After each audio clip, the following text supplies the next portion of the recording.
What's going on? This is the Saturday Down South podcast. Subscribe to Saturday Down South on YouTube. I'm Counter O'Gara. Will, count them, 6 SEC head coaching hires have been announced since Sunday morning. That is a lot. There are people who haven't had a bowel movement since then. Think about that. If that's you, thoughts and prayers. Get it figured out. Great framing, really. Great way to hit a home run off the top of the pod. Lead off. Look, I really hope that's not the case, but, different strokes, different folks. We've had a lot of stuff that has happened since we talked on Sunday.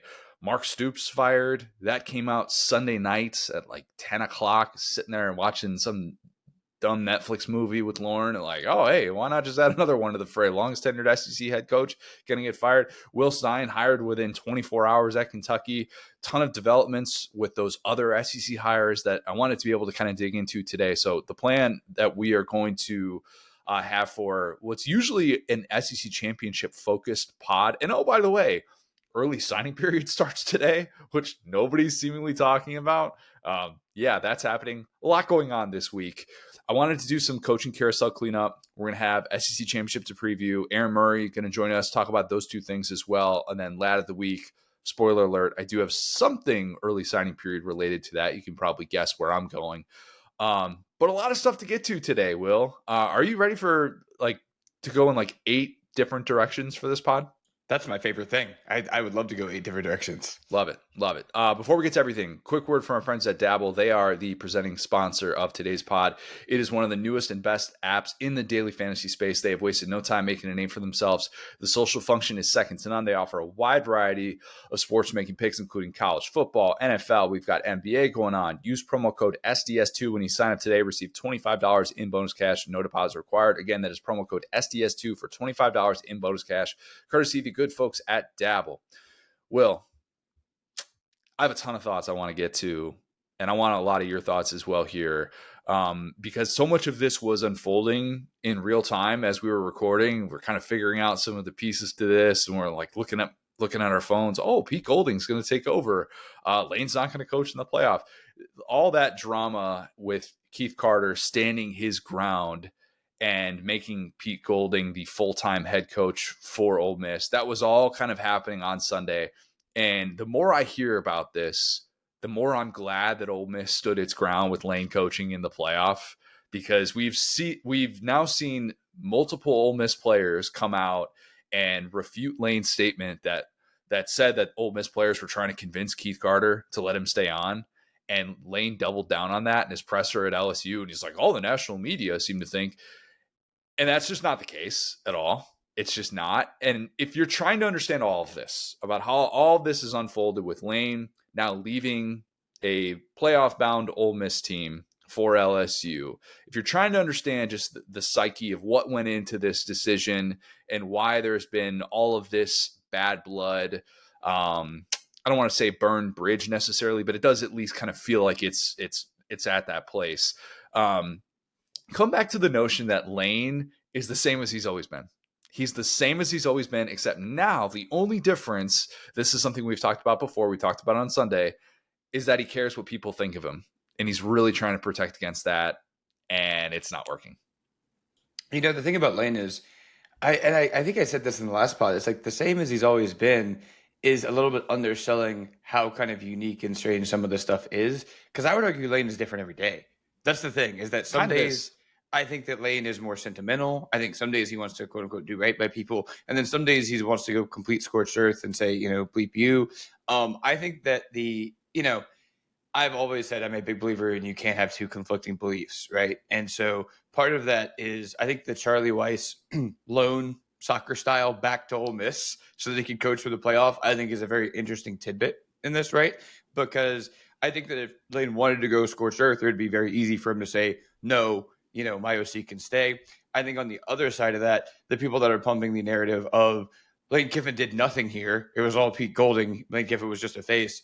If that's the case, I think his offensive coordinator could probably come with him, and you guys got that figured out, And so that being said, it is an emotional situation being told, I hate to say you're not good enough, but I can't find the promised land here. And so I get some of that. So I guess what was because there was a lot to cover there. What was the kind of the question to follow up to? Well, I think Lane is incredibly insecure. I think we've seen that come out, and there's been some great reporting that's been done. Michael Katz, John Talty, our friends who have been on the show multiple times. The Talty piece, I would recommend everybody go read that on CBS Sports.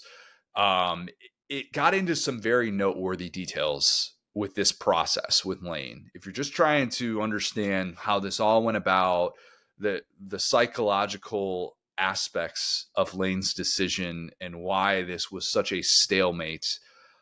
Scott Strickland, basically, from this reporting of John Talty, botched his pitch to Lane, which doesn't come as much of a surprise. Apparently, Strickland wanted to have full control or not full control, but he at least wanted to have an NFL GM step in, and Lane didn't feel like he was getting full control of the situation. Those two just didn't jive for whatever reason, and Lane, bad taste in his mouth, said, that's ultimately not the direction I want to go in.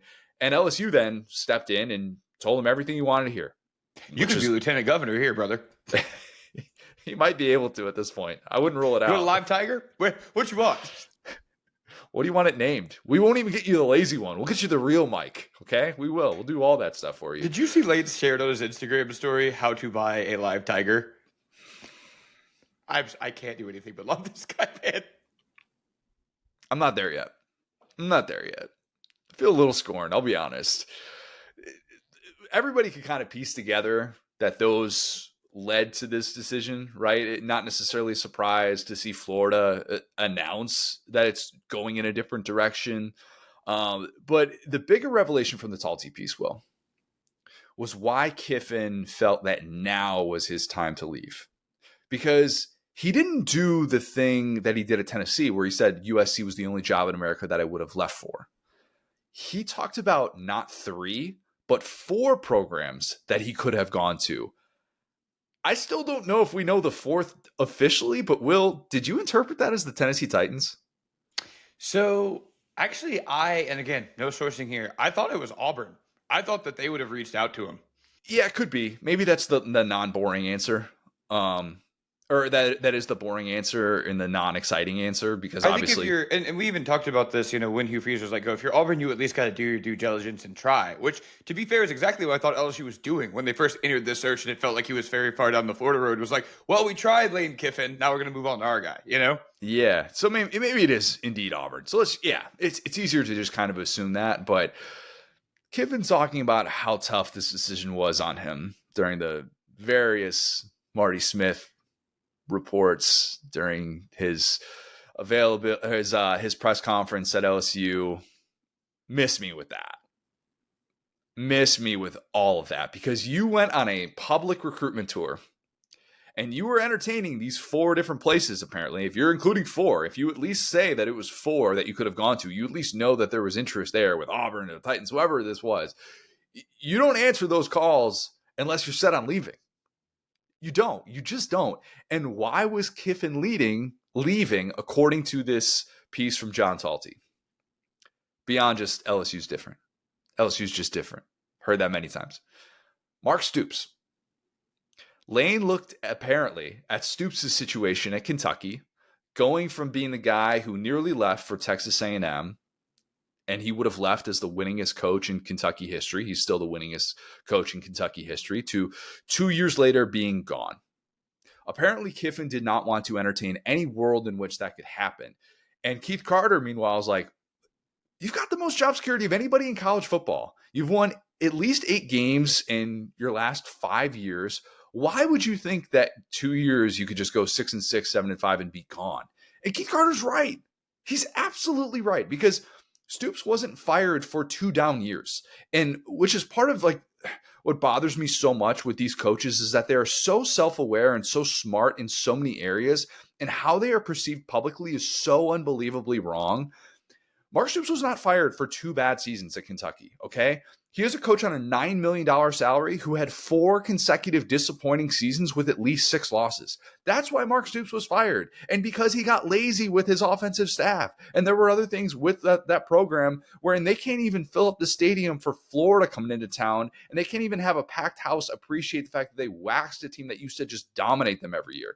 It was over, okay? It was very much over. If Kiffin really thought that he was 2 down years away from getting fired at a place where he was already maybe the school's GOAT, why would he then feel like he has more job security at LSU? It's such a dumb, backwards way of thinking that makes no sense. And it's Kiffin trying to play the victim card, and it makes me puke in my mouth hearing it. So the thing about Kiffin, as I've tried to like understand his psyche, did you see the piece that came out, or it was kind of like a rehashing of him kind of taking his ball and going home when he was at Fresno State? No, where was this piece? This was like it was an old one that came out, but it was kind of like resurfaced in terms of he wasn't being given quarterback reps, and so he kind of showed up to practice in just like street clothes. It was like, if you're not gonna play me, then I'm not gonna dress out. His dad Monty like kind of yelled at him, and he ended up. Oh no, we talked about this in the E60 doc. No, like that was that was okay. So that was aggregated from that. Yeah, exactly. It's been around. It's not new reporting.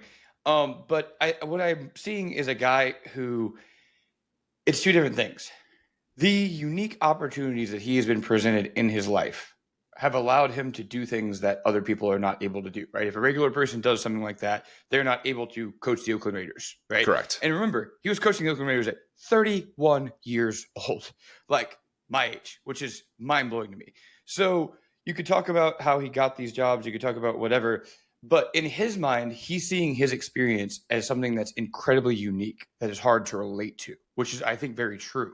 But I think on the outside, if you understand what it takes for a regular person to get those opportunities, it's hard to feel sorry for that person, right? Because all these other people in the coaching circles have had to, work their way up to get there. So I think with Lane, he's kind of seeing it as like, I am this kind of unique, interesting, tortured person. And I think the average like coach or average person is like, dude, kind of get on with it. Does that make sense?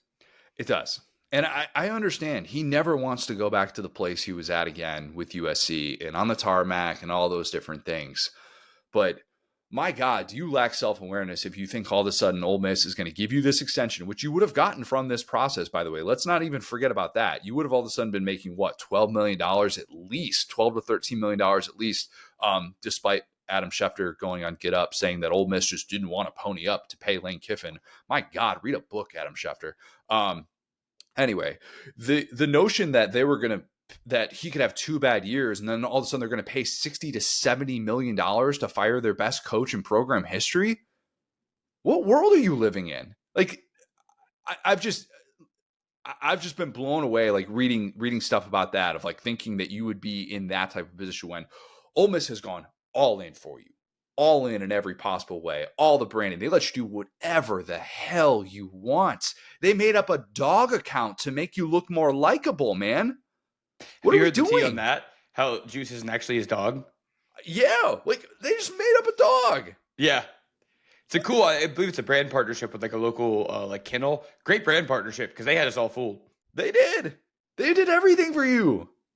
Oh man, and I'm not even doing the thing where I'm like, he should have stayed at Ole Miss forever. Like, I get it. Like, he goes to LSU. But just so many of these things that have come out have made the taste in my mouth that much worse from all of this. And if Ole Miss fans feel scorned, I do not blame them 1%. I cannot wait for that game next year. The vitriol that is going to be in Oxford when LSU comes to town is going to be second to none. And, oh, by the way, Lane keeping Blake Baker is very terrifying for everyone. Will, is this Dave Aranda, Joe Brady all over again for LSU?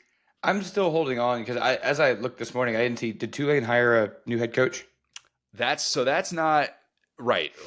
You're right. We should keep that door open, that Lane intends to keep Blake Baker on staff. It doesn't mean with this coaching carousel, which is very, very fluid right now, even just before we start recording, Colin Klein, who it looked like he was going to be taking the USF job to replace Alex Golesh. Now all of a sudden we find out that Chris Kleiman is expected to retire at Kansas State, and all of a sudden A&M is going to be losing its offensive coordinator, Colin Klein, to his alma mater. So like, very fluid with Brian Hartline now going to USF. And there are a lot of things that are still going to be sorted out. Penn State's still trying to make a hire. So you're right. I shouldn't speak definitively that Blake Baker is 100% locked in for next year. But if he is, well, you're sitting there just going, buddy, this is, I dreamed of days like this. That's exactly the thing. And that's why I'm like, because there was definitely some turmoil, actually last night. We're recording this on early Wednesday, which is early National Signing Day, right? But with players that were locked into the previous class, not knowing who their position coaches were. Some of that stuff is very much still up in the air for LSU, as we talked about the worst day in American Conference history, where all these coaches got poached for bigger jobs.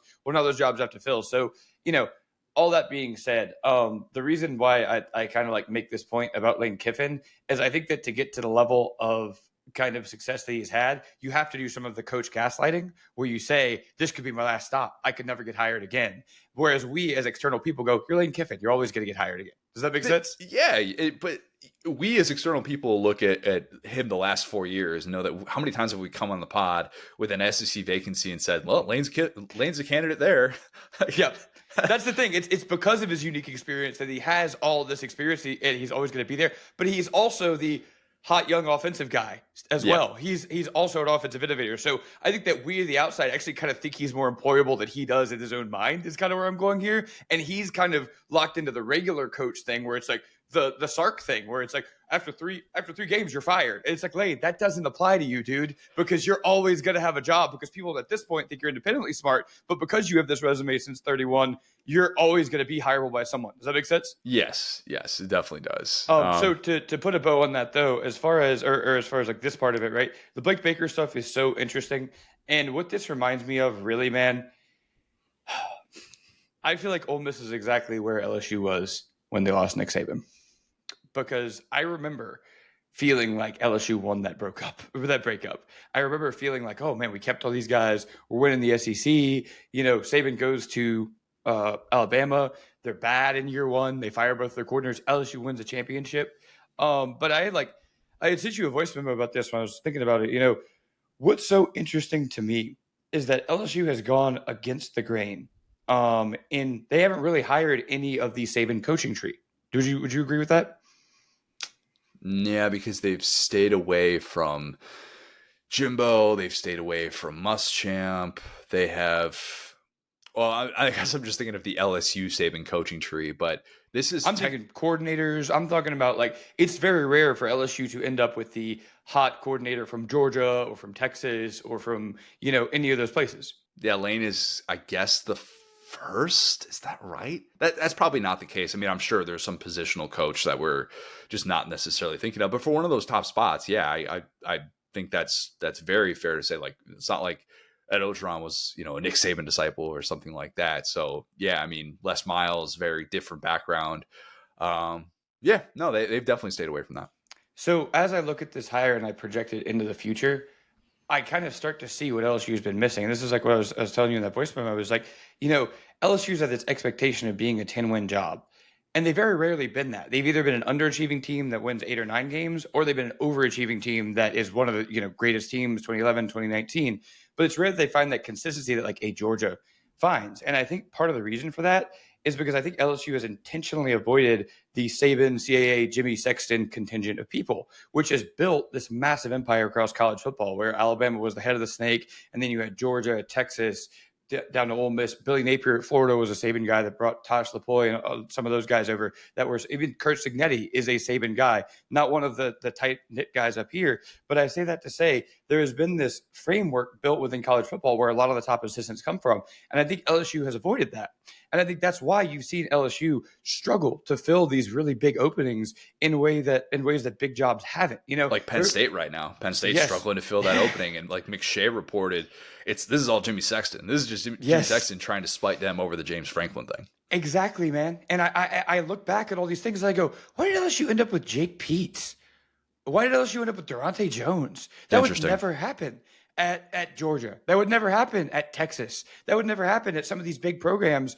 And they ended up, even Joe Brady, when he was hired, why'd you hire Joe Brady to be offensive coordinator at LSU? He's a wide receiver coach for the Saints. Well, because it is like there is a minor league system of the CAA Jimmy Sexton guys. Like I said, it started with Alabama, and then they would bless guys and go, okay, you've moved up. You go to Oregon. You moved up. You go here. You were a GA under this staff, to where you look back at the famous 2015 Bama staff that had all these head coaches on it, and they have literally built an entire minor league system of guys they trust, looking at resumes, and it's not the coaches themselves really doing it. It's the player personnel guys who also know each other. Does that make sense? Yeah, I'm glad you brought that up because the CAA stuff is being talked about a lot now with Saban advising Kiffin to take the job while also doing College Game Day. Many have pointed out Herb Street going on national TV and talking about why he felt like Lane should be able to stay with his team. And everybody can see right through it. Everybody can see right through it. You talked about this the other day. It's very similar to some of the NBA dynamics that are at play with this stuff behind the scenes. And it's kind of important to understand. And I was talking to my brother about this the other day of is it just that we're now more aware of this? And I think it's because CAA is bigger than ever. I think it's bigger than ever and there's more money at stake. And so there's more people that are acting out of their own agendas. Full disclosure here, I am not represented by CAA. I have thought about an agency. If I ever do get an agency, I will let the people know and make sure we're all on the same page here. I don't want to be acting in my agenda. I might bang the drum for certain people more than others. That's just kind of because I like them. I don't have any, financial stake in the whole deal. But if you hear us something crazy, we're just stupid folks. There's no agenda here. Right? Exactly. What's Joe Moorhead's agency again? No, but there is something to be said for that. And the way that these hires are being pushed, the way that they're being talked about. And, and I don't want to revisit Lane coaching the playoff stuff. I've ranted enough about that and why I just think it was a joke that it, played out the way that it did. And I fully respect Ole Miss for standing its ground. I think they did the smart thing. But also, Ole Miss was never going to get punished by the selection committee for not having Lane. And that was a ridiculous narrative to be thrown out there. And there were Florida State fans who are like, you have to punish them. Florida State should have made the playoff. Should have made the 14 playoff. Okay. Very much should have. It was also the 14 playoff. It was also 2 games in which Florida State didn't even have 4.0 yards per play. And there's 0 sample size of Ole Miss without Lane Kiffin. And I'm glad that Charlie Weiss Jr. is getting the call plays. That is, Same. Yeah. And look, that is entirely different, in my opinion, from letting Lane stay on as a head coach, having your play caller there so that offense feels like it actually has a chance. But a massive, massive roll of the eyes from me when Kiffin is talking about wanting to set Ole Miss up in the playoff the best way possible and doing so ahead of the playoff ranking so that they hopefully wouldn't get dinged for that. Barf in a bucket, man. Yes. You want to not hurt them? You want to not hurt them? Stay there and coach them and say, you know what? The timing just didn't work out. The timing just didn't work out. And you'll get that massive job next year because I did exactly you're what all I said. good. And I was going to get there. Let me finish up my previous point here. So I realized this as this hire was being made, right? Where it goes back to some of the CAA and Sexton stuff, which is that LSU has gone against, the Jimmy Sexton clients and all that and done their own thing through Coach O was kind of a unique hire, right? But Brian Kelly was a big part of that, where Brian Kelly, they thought they could bring in someone who had his own coaching tree. Okay, he brought in a Mike Denbrock. A non-Jimmy Sexton guy worth noting with Brian Kelly. And if Brian Kelly had done what he tried to do, which was bring in Marcus Freeman and Mike Denbrock, that was certainly a championship level team. Now, when he whiffed on Marcus Freeman, exactly what I just talked about happened. They didn't have a second, third, fourth option because that whole tier of guys was looking at other jobs, right? And so they end up with Matt House. Okay, you flip it back around. Now we have a great defensive coordinator in Blake Baker. Now we can't get the offensive part of it figured out, right? And so I say that to say, I think LSU was one of the last bastions for this empire to kind of conquer. And I think that with Verge Osbury being the AD who had longtime ties to Saban, we've seen the reporting of Saban advising Lane. I think that this is finally LSU bending the knee to this kind of this apparatus, this machine. And I say that to say, I was telling you, I looked up and down Ole Miss's staff and I was like, wow, these are some really professional guys at every level that have long resumes. And that's really just not what it's been at LSU for a minute. It's been, we hired this guy. Well, this guy's from Louisiana. He's young. We like him. That's kind of what Cortez Hankton was. It was okay. And again, you've seen how some of that stuff hasn't really worked out. So I see this as I'm watching Lane Kiffin build this staff. And like I said, it reminds me of the Saban thing where in the right now term, elevating Pete Golding feels awesome. Keeping some of these guys feel awesome. But I just feel like this stuff is going to be a little bit inevitable over the next couple of years where, like I said, Saban fired his first 2 coordinators when he got there. Then he figured it out. I think that the amount of structure behind this hire is one that I haven't seen yet at LSU that we were told that Brian Kelly had, but he didn't. He didn't have the connections in the industry to be able to fill these roles with key people, right? And I think part of it too, and I don't want to go too far down this train, but something that's so interesting to me is we're already hearing the rumblings of, oh, well, you got to keep this staffer. Corey Raymond's staying, by the way. It's not who I'm talking about, but you got to keep this staffer. You got to do this for this head coach. You got to do all this. I realized, man, last night, I think that the state of Louisiana kind of held Brian Kelly hostage because they knew that he was not very well liked. And he kept being told, you got to fill this position. You got to fill this coaching role with this Louisiana guy. You got to hire this guy. You got to do this. You got to do this. And when you look back at the offense, it's like Coach O holdovers and guys from Louisiana who kind of poop the bed. And so Lane Kiffin coming over and bringing over his staff, you're hearing all this stuff right now of like, oh my gosh, you got to keep this guy. You got to do this. And I kind of look at this pipeline with the Jimmy Sexton thing and I go, that's why LSU struggled so much, is because all these people had their hooks in the LSU coaching job. And it was kind of like, and this is a wild metaphor, and stick with me here. It was like when the Drake and Kendrick beef happened, everybody said, well, all these people were trading influence with Drake. It was like, well, Drake, you can come sit with us, but you got to do this. Drake, you can come sit with us. That's exactly how Brian Kelly felt, where it was like, well, we'll help you with these players, but you got to hire my buddy. You got to hire this guy. You got to do this. And by the end, you look up and the offense is run by completely Louisiana guys that just aren't qualified. And so it's very funny for Lane Kiffin to immediately come in and be like, I'm bringing in my staff. I don't care. But what if I told you Brian Kelly hired an image consultant? I would say he needs a refund. Yep. Big one. Big old refund. Can we talk some non-Lane things that I love to see with this coaching carousel and how this is all played out?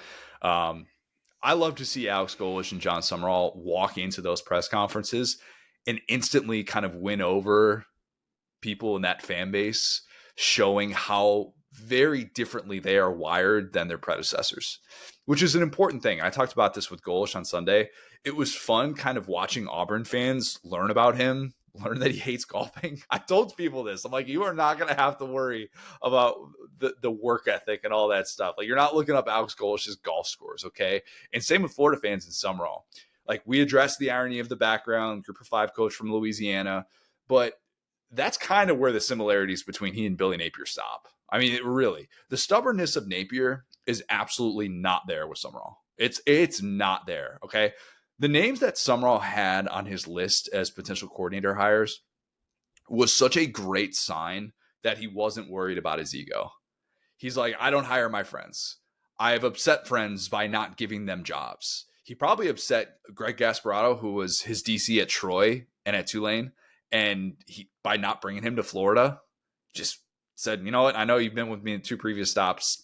Sorry, I got to go in a different direction. And he goes with Brad White, who was Stoops' defensive coordinator, who he worked with at Kentucky. Obviously, you know what's funny? I actually love that he did that, but I don't love that he said it. Because, like, you could leave your buddies behind without saying you're not good enough. That's my only take on that. I think it was a great move. But it's because of Napier. It's because of Napier, man. It is. It's basically, it seems like he was told by his agency, or hopefully not an image consultant, but hopefully by like somebody in the know. Here's what Napier did that really upset this fan base. He hired too many of his friends. He was too stubborn with being able to control play calling and all these different things. And he just was very, very narrow-minded with this job in ways that he shouldn't have been and needed to be more open to change. And probably twist the knife a little bit more for Kentucky fans, knowing that not only is Summerall at Florida, but Brad White, a DC that they very much liked during his time at Kentucky, is also going to be at Florida. We'll get to Kentucky fans in a bit here, why their mood has since improved. But I'm going to save the big name OC candidate for Florida that I had heard that's been rumored until I'll wait until after a hire has been made to kind of throw that out there. It's a juicy one. It's a good one. But Will, do you want to know? Don't do that. If you got a name, don't wait till the hire has been made to say you know it. You got to call your shot a little bit. Brian Dable? That'd be nice. I don't know how realistic it is. That's the name that I've heard is someone that's really going to be targeted. Keep your eye on the Penn State job, obviously. TBD on all that. I don't know that ultimately Brian Dable says yes to that, but that's someone that's in consideration and would be a really, really huge, splashy OC hire in the way that, I think Florida fans want when they hire a defensive-minded head coach. But the defensive coordinator candidate, who ultimately didn't end up getting the job, but apparently was at least in the mix. He was in the mix last year, apparently, too. Muschamp. From Gainesville. Not just, oh, yeah, by the way, he was coach of Florida, but loves Gainesville. Loves the place that he's originally from. And I know he spent time in Rome, Georgia, but he considers Gainesville his hometown. Like his wife loves it there and was really interested in that job. And I think that's someone that, in my opinion, if I'm even considering that possibility. I don't know how strong the interest was from Summerall. If it was like, we need to go out and get Will Muschamp, because obviously he didn't end up with him. So I think maybe this is more on Muschamp's end than it was Summerall's end. But if that's at least being brought to the table, man, that's a sign to me that you have a head coach that's not going to be worried about bigger names and, hey, this guy was the coach here, and just get the best staff possible. Get the best staff possible. And I think that sometimes we forget that these head coaches want to be the biggest voice in the room, and they want it to always be their program. And I always try and, like, I praise Clark Lee so much when he went and did the Jerry Kill thing. And I think that was such a great move to understand, like, this guy's got more head coaching experience than me. I kind of just need someone like that on board to handle some of these things that I'm clearly not succeeding at, just in terms of being a head coach of a program. And like, I need to figure this out from somebody that's done this for a long time. And I just think that there's a really, I think that there's a really enviable quality for coaches that are willing to do that. So that, I wanted to throw that information out there, because I threw out a tweet the other day that was a little bit like, hey, kind of getting Florida fans probably a little bit fired up. And I do think Florida is done messing around with some of these coordinator hires. Like, I think that they're going to be a lot more aggressive because they simply need to be. Yeah, I mean, so I really can't say it enough. I do love the John Summerall hire, and part of it is genuinely, I think he is the guy that they thought Billy Napier was, and it's kind of funny because it's, in a way, it's like the Kelly Napier thing, but in a way it's very different, right? Because whenever Kelly and Napier got hired, I was kind of told the line of, oh, well, LSU went for this ego-driven guy with a name. Florida went with a guy who is like kind of a grinder, and he's going to be a little bit more selfless. The thing is, Billy Napier was just as much, if not more, of an egomaniac than Brian Kelly. He just had less effective friends, right? But you look at Summerall, and we really do see a complete change in ideologies here, where it goes, every quote you hear from him is he's about the we, not the I. He is not a personality guy. He's not a me first guy. He doesn't care how things have been done in the past. He is going to, it's about the result. And I love guys that are about the result. Alex Golish, another one of those guys that we talked about, where it's like, if it's hire a guy who I don't want to play golf with, but he's the best defensive coordinator in the world, or hire a guy who's my buddy, but he sucks, most head coaches, would go with option B because they think they've deserved it. They think that their guys are better than other guys. And I think that with the Summerall thing, he represents a level of, I hate to say chaos, because chaos can be perceived negatively, but I think that you really don't know what he's going to do. And that's really beneficial for Florida because I think he's very objective, I think so too. And I think there's a reason why he was so regarded in coaching circles. I do think, though, that if there is one thing that gives me a little bit of pause, because I'm a believer in him. Like, I think he's going to be awesome. I think this is a really smart hire after the botched pursuit of Lane Kiffin. I think alignment here is going to be really crucial because of the Strickland element. It's going to be really important. They need improvement in year one. And fortunately for them, the bar is low at 4-8. But if you don't have that year one improvement, Strickland's gone. And then all of a sudden, they will have that year one improvement. Like you said, what is year one improvement? Is it 8 wins, 9 wins? No. Year one improvement is getting to the postseason. Let's be realistic about this. That's year one improvement. Oh, see, you're 4-8. You're 4-8. You can't expect to go 9-3 in year one. Oh, you're saying postseason like bowl game. I was thinking postseason like an NFL sense, like playoff. Okay, no. Make a bowl game. Okay, make a bowl game. Okay, yeah. Walk before you run. And if that other stuff's on the table, then all right, that's fine. If we're talking about 8-4 and you're doubling your win total year one, that's great. That's all well and good. But I'm trying to be as realistic as humanly possible, because if you're not good in year one, or at least like halfway decent, Scott Strickland's getting fired. Okay, Scott Strickland's getting fired, and you're gonna have a new ball. And it hurts him that all this Kiffin stuff is out there, and he can't deny it. Like he has not denied it. They admitted they pursued Kiffin and it fell short. And so all this stuff being out there, I don't want to get into the baseball stuff, but that stuff kind of looms over the program as well. Like, if Florida basketball takes a step back post-national championship, I'm not just saying that because they got their third loss last night, but like you could see a world in which Strickland by the end of the school year is fired, or not by the end of the school year, by, this time next year is what I meant to say. I think Is it's Scott fired. Strickland, and I love that we're talking about this right now because I think he is one of the most interesting. It's very hard for me to determine what success is for him because I think the basketball part of it does weigh a big part of it. I think if they It's the don't reason he still have, has a job right now. that's the thing is that you can't evaluate anything about the football part of the job and think that guy deserves still the job. But I think that a big part of him being here is sticking with his guy. With the basketball program after he's under that kind of investigation that turned up nothing at the end of the day. I think a lot of athletic directors would have said, hey, show you the door. We don't want that type of drama here. But that was actually an athletic director call that I think obviously ended up working out for them. And he had no choice. He had no choice. If he bails on him, he's done. Yeah, but then you can make let me go back around. So the baseball stuff is really chaotic. I'm not going to get into Florida baseball because I could talk 30 minutes about it, but the baseball stuff is just weird, right? Like, just read up on their coach. He's been there a minute. Very interesting lad. A lot of press clippings. Anyway, that being said, the football stuff, right? Everything that we're saying is you're not trying to win the press conference, okay? Which is so fascinating because it's the right way to do it, but not if you feel like you're on the hot seat.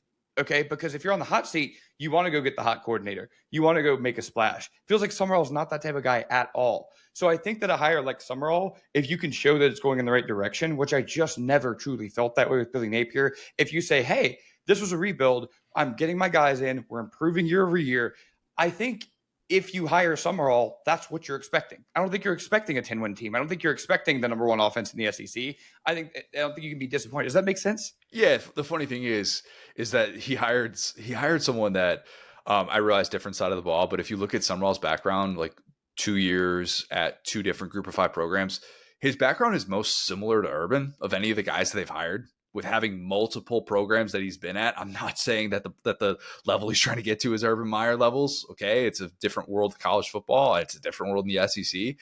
But that's kind of the background. And it's seen as this non-splashy hire because it's the defensive-minded guy. It's not necessarily the guy that's been on that national stage where he's already been in the college football playoff, TBD on whether or not Tulane gets there. But like, you're right. It is kind of not going to win the press conference, except for Summerall said a lot of things that kind of won the press conference, even though the hire itself didn't look like one of those things that was automatically going to do that for you. And so, but they're all grindy wait and see moves. That's kind of where I'm going here. Is I think depends on the 6 you win, but 7, 8 wins, I think he's safe because he's not coming out and promising the world in terms of Summerall. So I think you could say the hire is on track if you have kind of a mid-plus season versus if you were to bring in the splashy guy because you think you're on the hot seat and he doesn't perform, now you're for sure fired, Yeah, but I bring this up because I always like to say I don't like to judge year one coaches. I don't. But I do think this gets murky if it's a bad year one, because then if you're going into year 2, year 3, and you've got the guy that didn't hire you, all of a sudden that alignment question is still being asked. And so many of these jobs that we're looking at, not just at Florida, but across college football, alignment. Do you have it with the guy that hired you? Do you have it with those important decision makers? Are they going to go to bat for you? Are they going to be the type of guys that double down on you and say, hey, I know this wasn't necessarily the season we hoped for. We're going to put more resources into you. We're going to give you an extra year, kind of like what we're seeing at Wisconsin with Luke Fickell.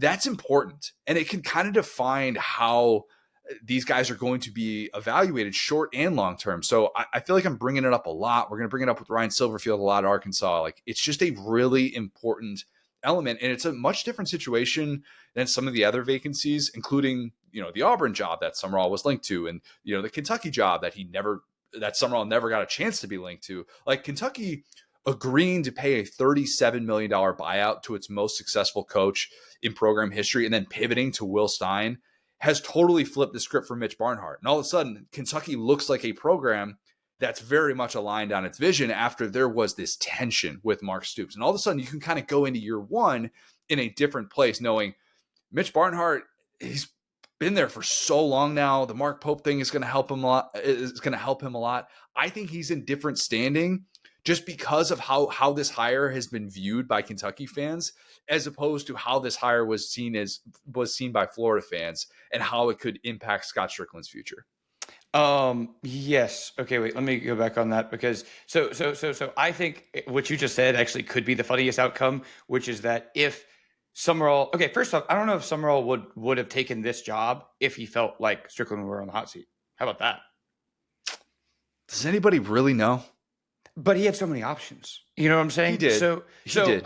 I would say it like this. The funniest outcome would be if guys if we're sitting here in a year and they win 7 or 8 games, but you're not having weird penalties. You're not having the guys with the wrong number on the field. You're a well-coached team. Like you are fundamentally sound, but you just need to get some stuff. You look like Texas A&M without the preseason or without the early season expectations last year, where it's like, yeah, you got some weird losses in there, but you're clearly building something. And they go, all right, Strickland, you're out of here. And then a new AD comes in and he's like, we need 10 games next year. That would be a nightmare situation because, like I said, guys like me and you, after a year like that, would be like, yeah, Summerall's awesome. Like he's doing exactly what he said he would do.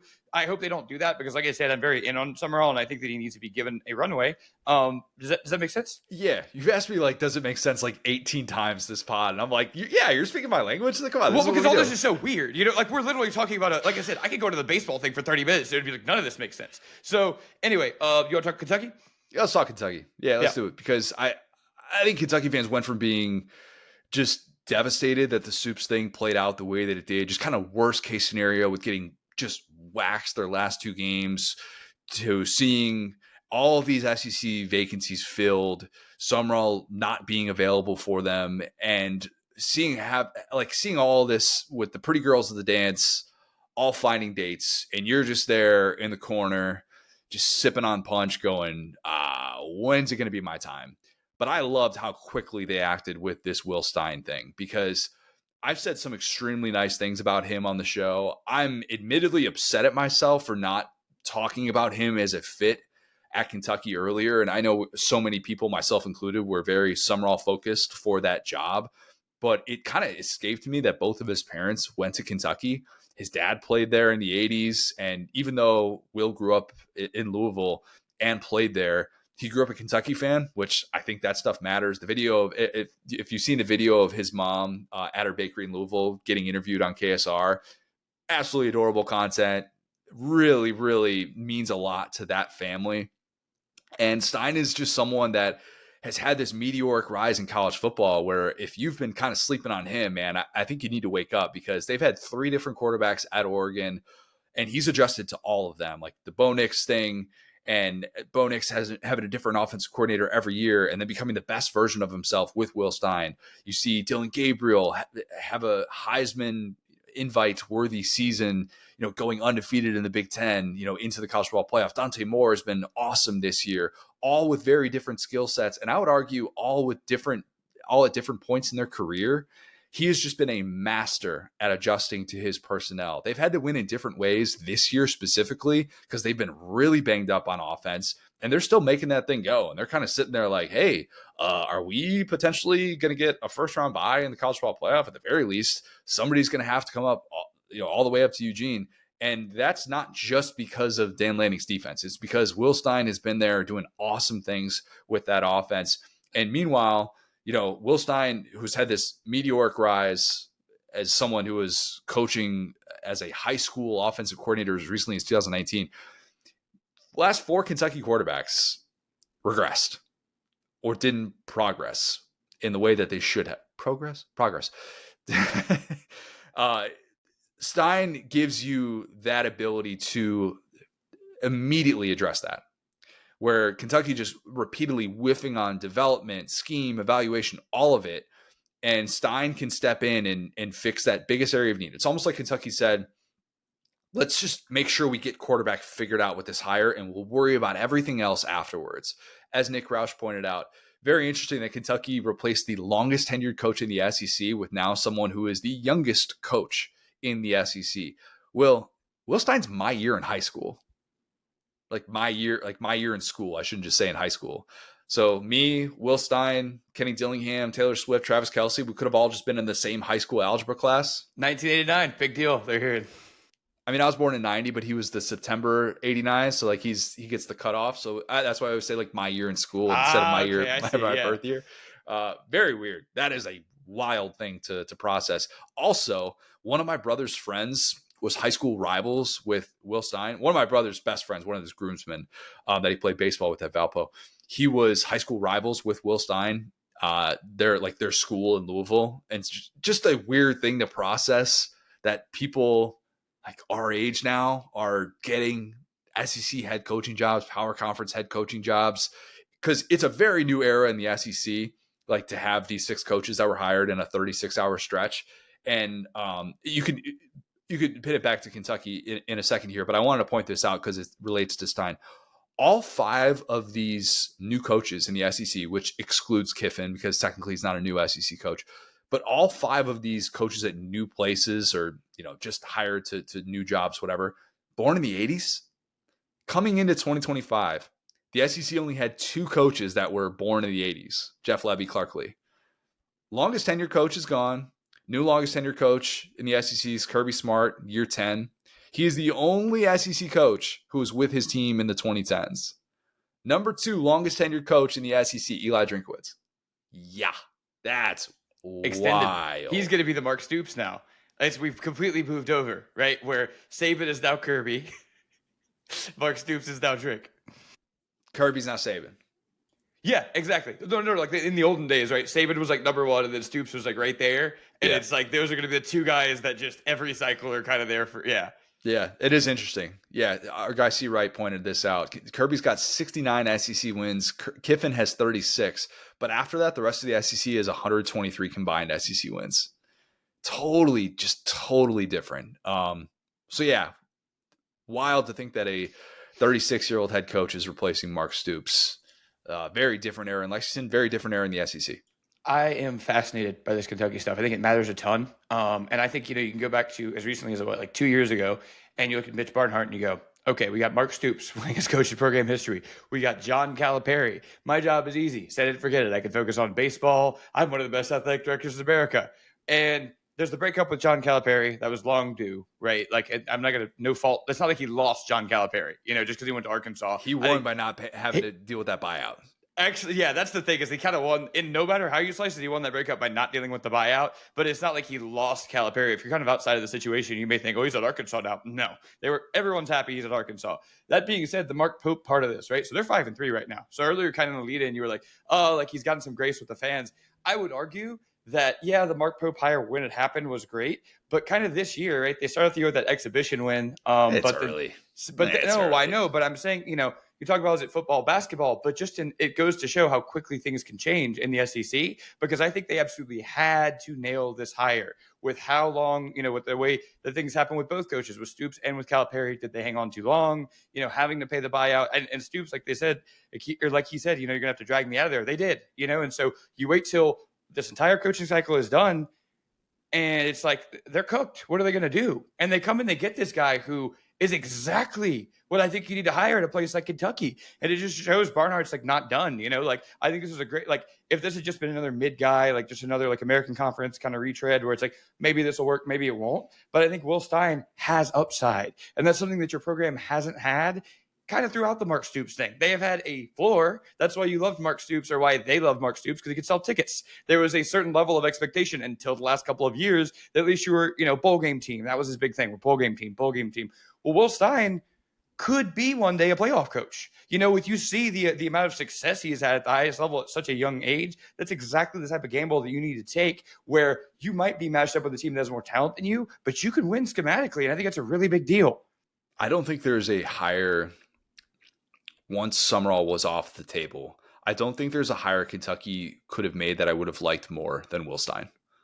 I really don't. And Mitch Barnhart was talking about that exact point of he's going to take risks. We need to be able to take risks in this day and age. We need someone that's, kind of considered more of an offensive gamble and willing to do things to kind of just change our potential ceiling within a game.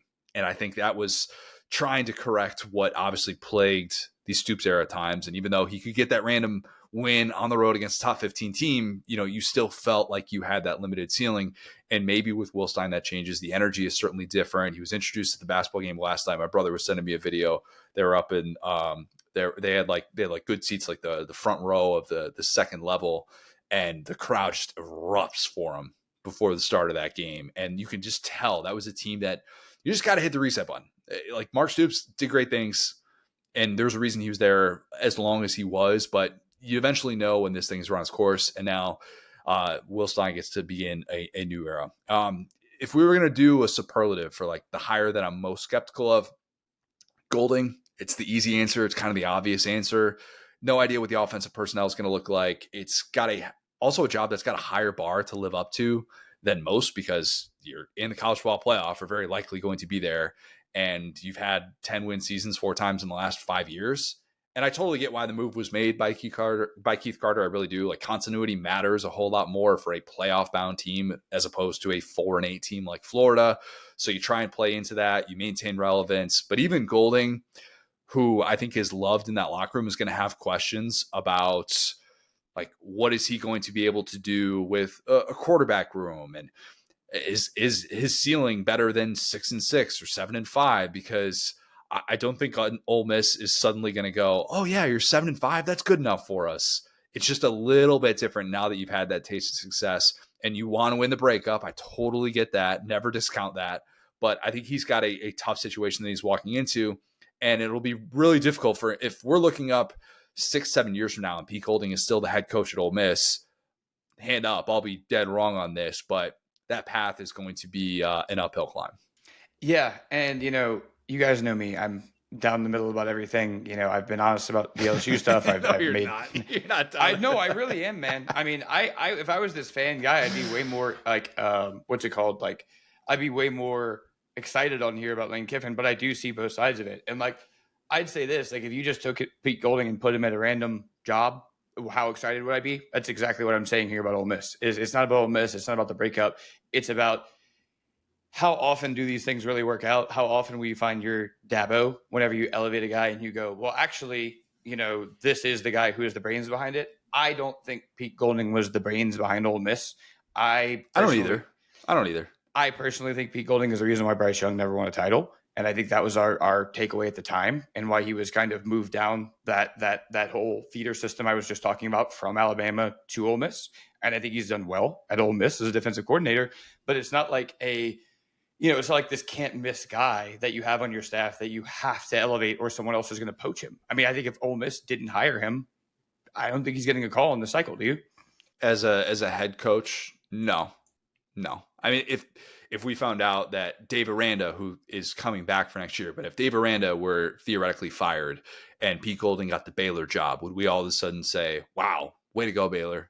No, but at the same time, we can change how we feel about that a year from now, 2 years from now. That's just kind of how this always works. But it is definitely the short-term move. It's 100% the short-term move. And sometimes the short-term move can work out. And then other times we look up and it's Mississippi State with Zach Arnett.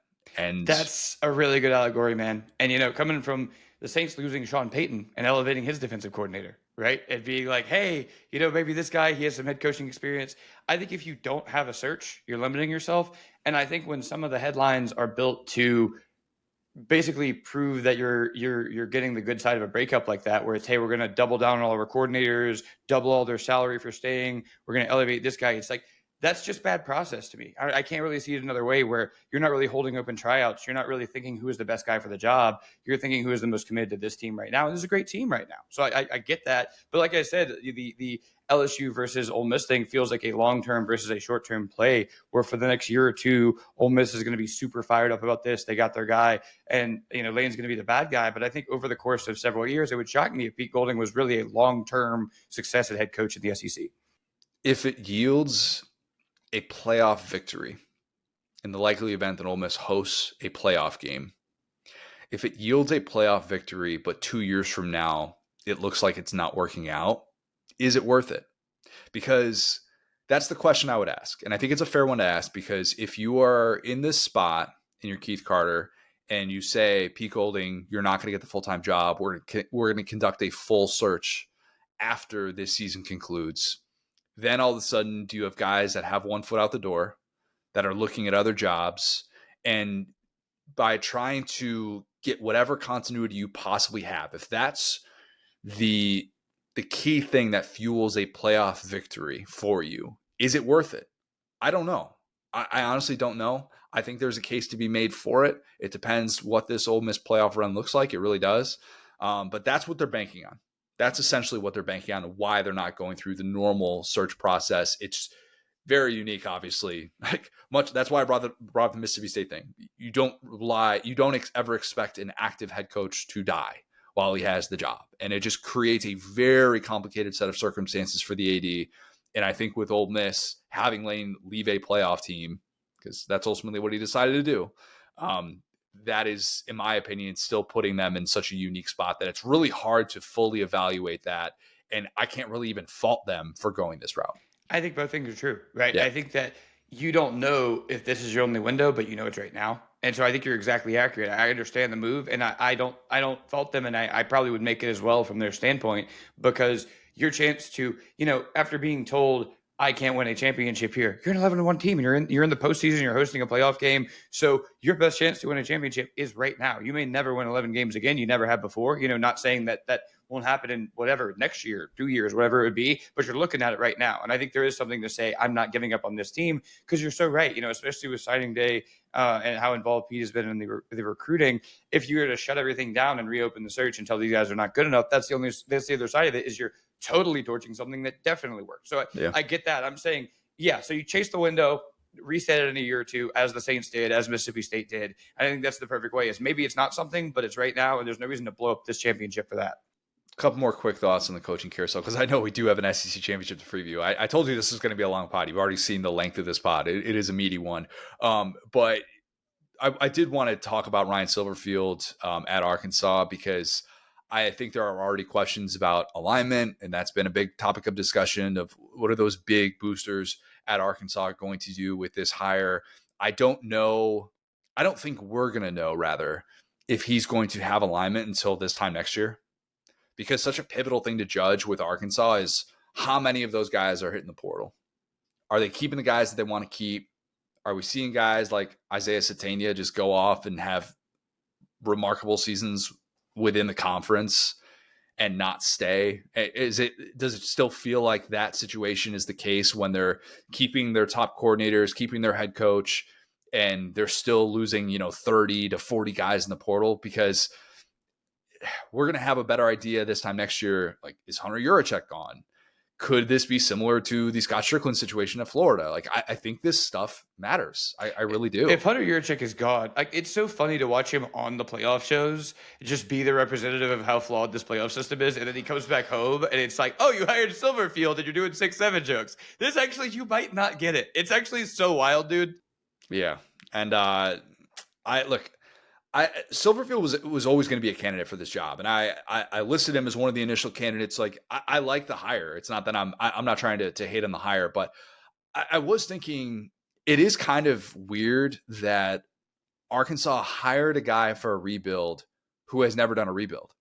He was at Memphis for those 10 years and took over the Mike Norvell program. And Mike Norvell gets too much credit for rebuilding Memphis. I think Justin Fuente deserves a lot of credit as well, if you kind of look at what they were beforehand. But it's very different from Alex Golish, who was part of rebuilds not only at USF, but Tennessee is an offensive coordinator. Even Iowa State is Matt Campbell's first recruiting coordinator. We talked about him recruiting Brock Purdy there and doing all those things. Like, he knows rebuilds. He's had to kind of understand that that's a very big part of his DNA.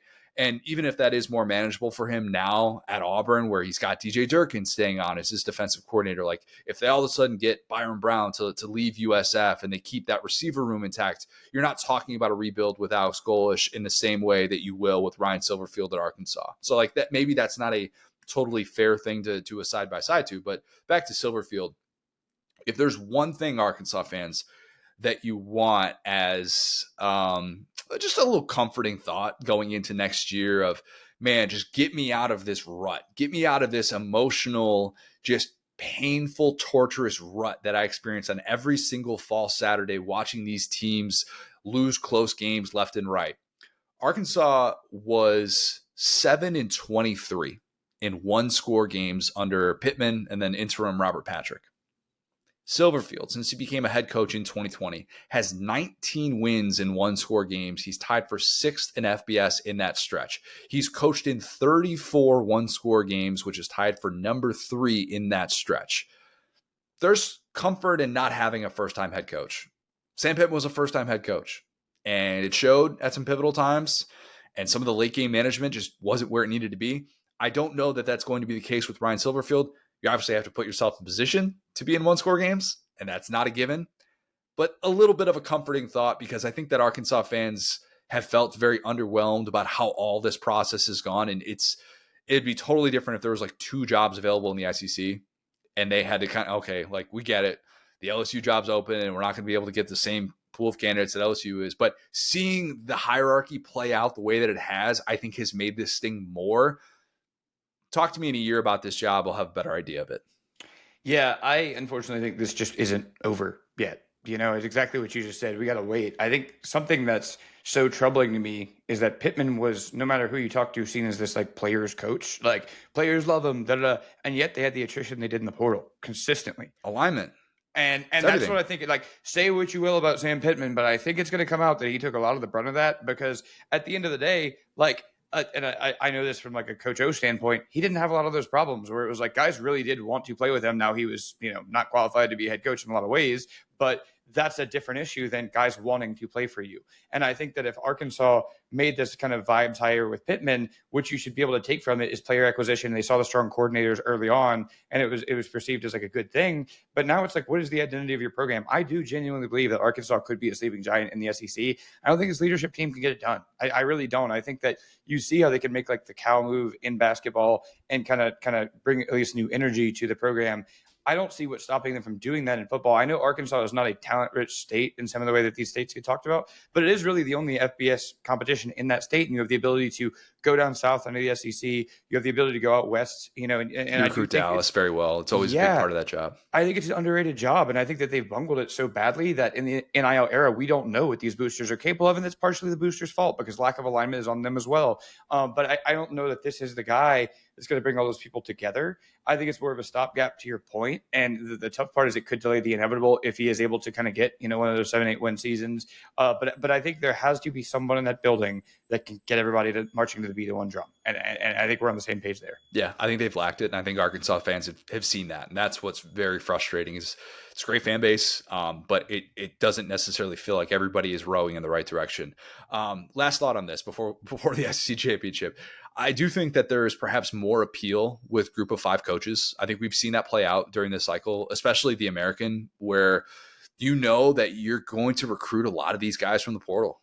And I think having that evaluation is a nice bonus for plenty of these guys who are stepping in and, you're trying to recruit guys to be immediate starters, and you're plucking that guy from Tulane. You're getting that guy from Memphis. And we've already kind of seen these coaches who have filled these vacancies have to game plan for them, and they know which guys are good. So I think it just kind of gives you a little bit of an early leg up, and we're going to see that, I think, play out when the portal opens in January, even more so. But yeah, we're to think of all the new faces we're going to see at SEC Media Days. 38% of the conference, new coaches. Wild. Who are you the most excited to talk to? Boring answers, Lane. I thought you were going to say Golish. Boring answers. Well, Lane's going to be a circus. Nobody's going to actually get to talk to Lane. Lane's very particular about that.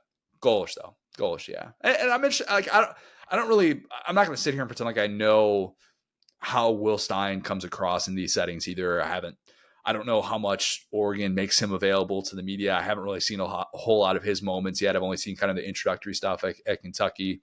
His son just swagged out all the Nike gear upon arrival. Pretty adorable. But yeah, I don't know. I think that can change over the course of time, but obviously we have a little bit of a rapport with Golish, so that helps. Yeah, and I think not to turn this into like an Auburn point, but I'm really excited to see what he's going to do. We talked about him a lot in the pod before this, but yeah, I think you could talk about DJ Durkin as a person and kind of again alignment there, but he is coming back, and I think he was a on the field good defensive coordinator last year, and I think that Golish is a great offensive mind, and I think that he is again a non-traditional guy. So I think if you're Auburn, this is the most excited you've probably been. I mean, I think that Hugh Freeze was like a little bit, if you were excited, cool, but it was a lot more skepticism. I think it was like, what the heck type, like maybe it'll work. But I think with this one, you're really building a foundation. So yeah, I'm to that point, I would love to know the conversations between Golish and Durkin. If Golish sat with Durkin and said, look, I just want to be transparent with you. I play this up-tempo offense. We're second to last in America in time possession.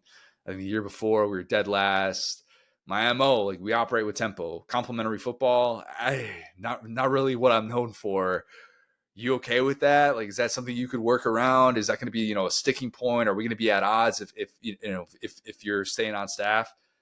And Durkin just looks him in the eyes and goes, buddy, Hugh Freeze, I had to work with that guy.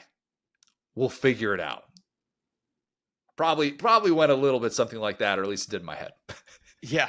I mean, hey, you're going to get your defense conditioned if you're playing against that team in practice. Because, yeah, you're right. It's like anybody, hey, at least I know who you are and who's calling the plays. Yeah. And I know that we're not going to cough the ball up on the 2-yard line. I'm going to have to defend that. Yeah, you're going to actually listen to your running backs. You might have a quick time of possession, but you at least believe in running the football and not just ditching your running backs in the fourth quarter and trying to put it all on the quarterback.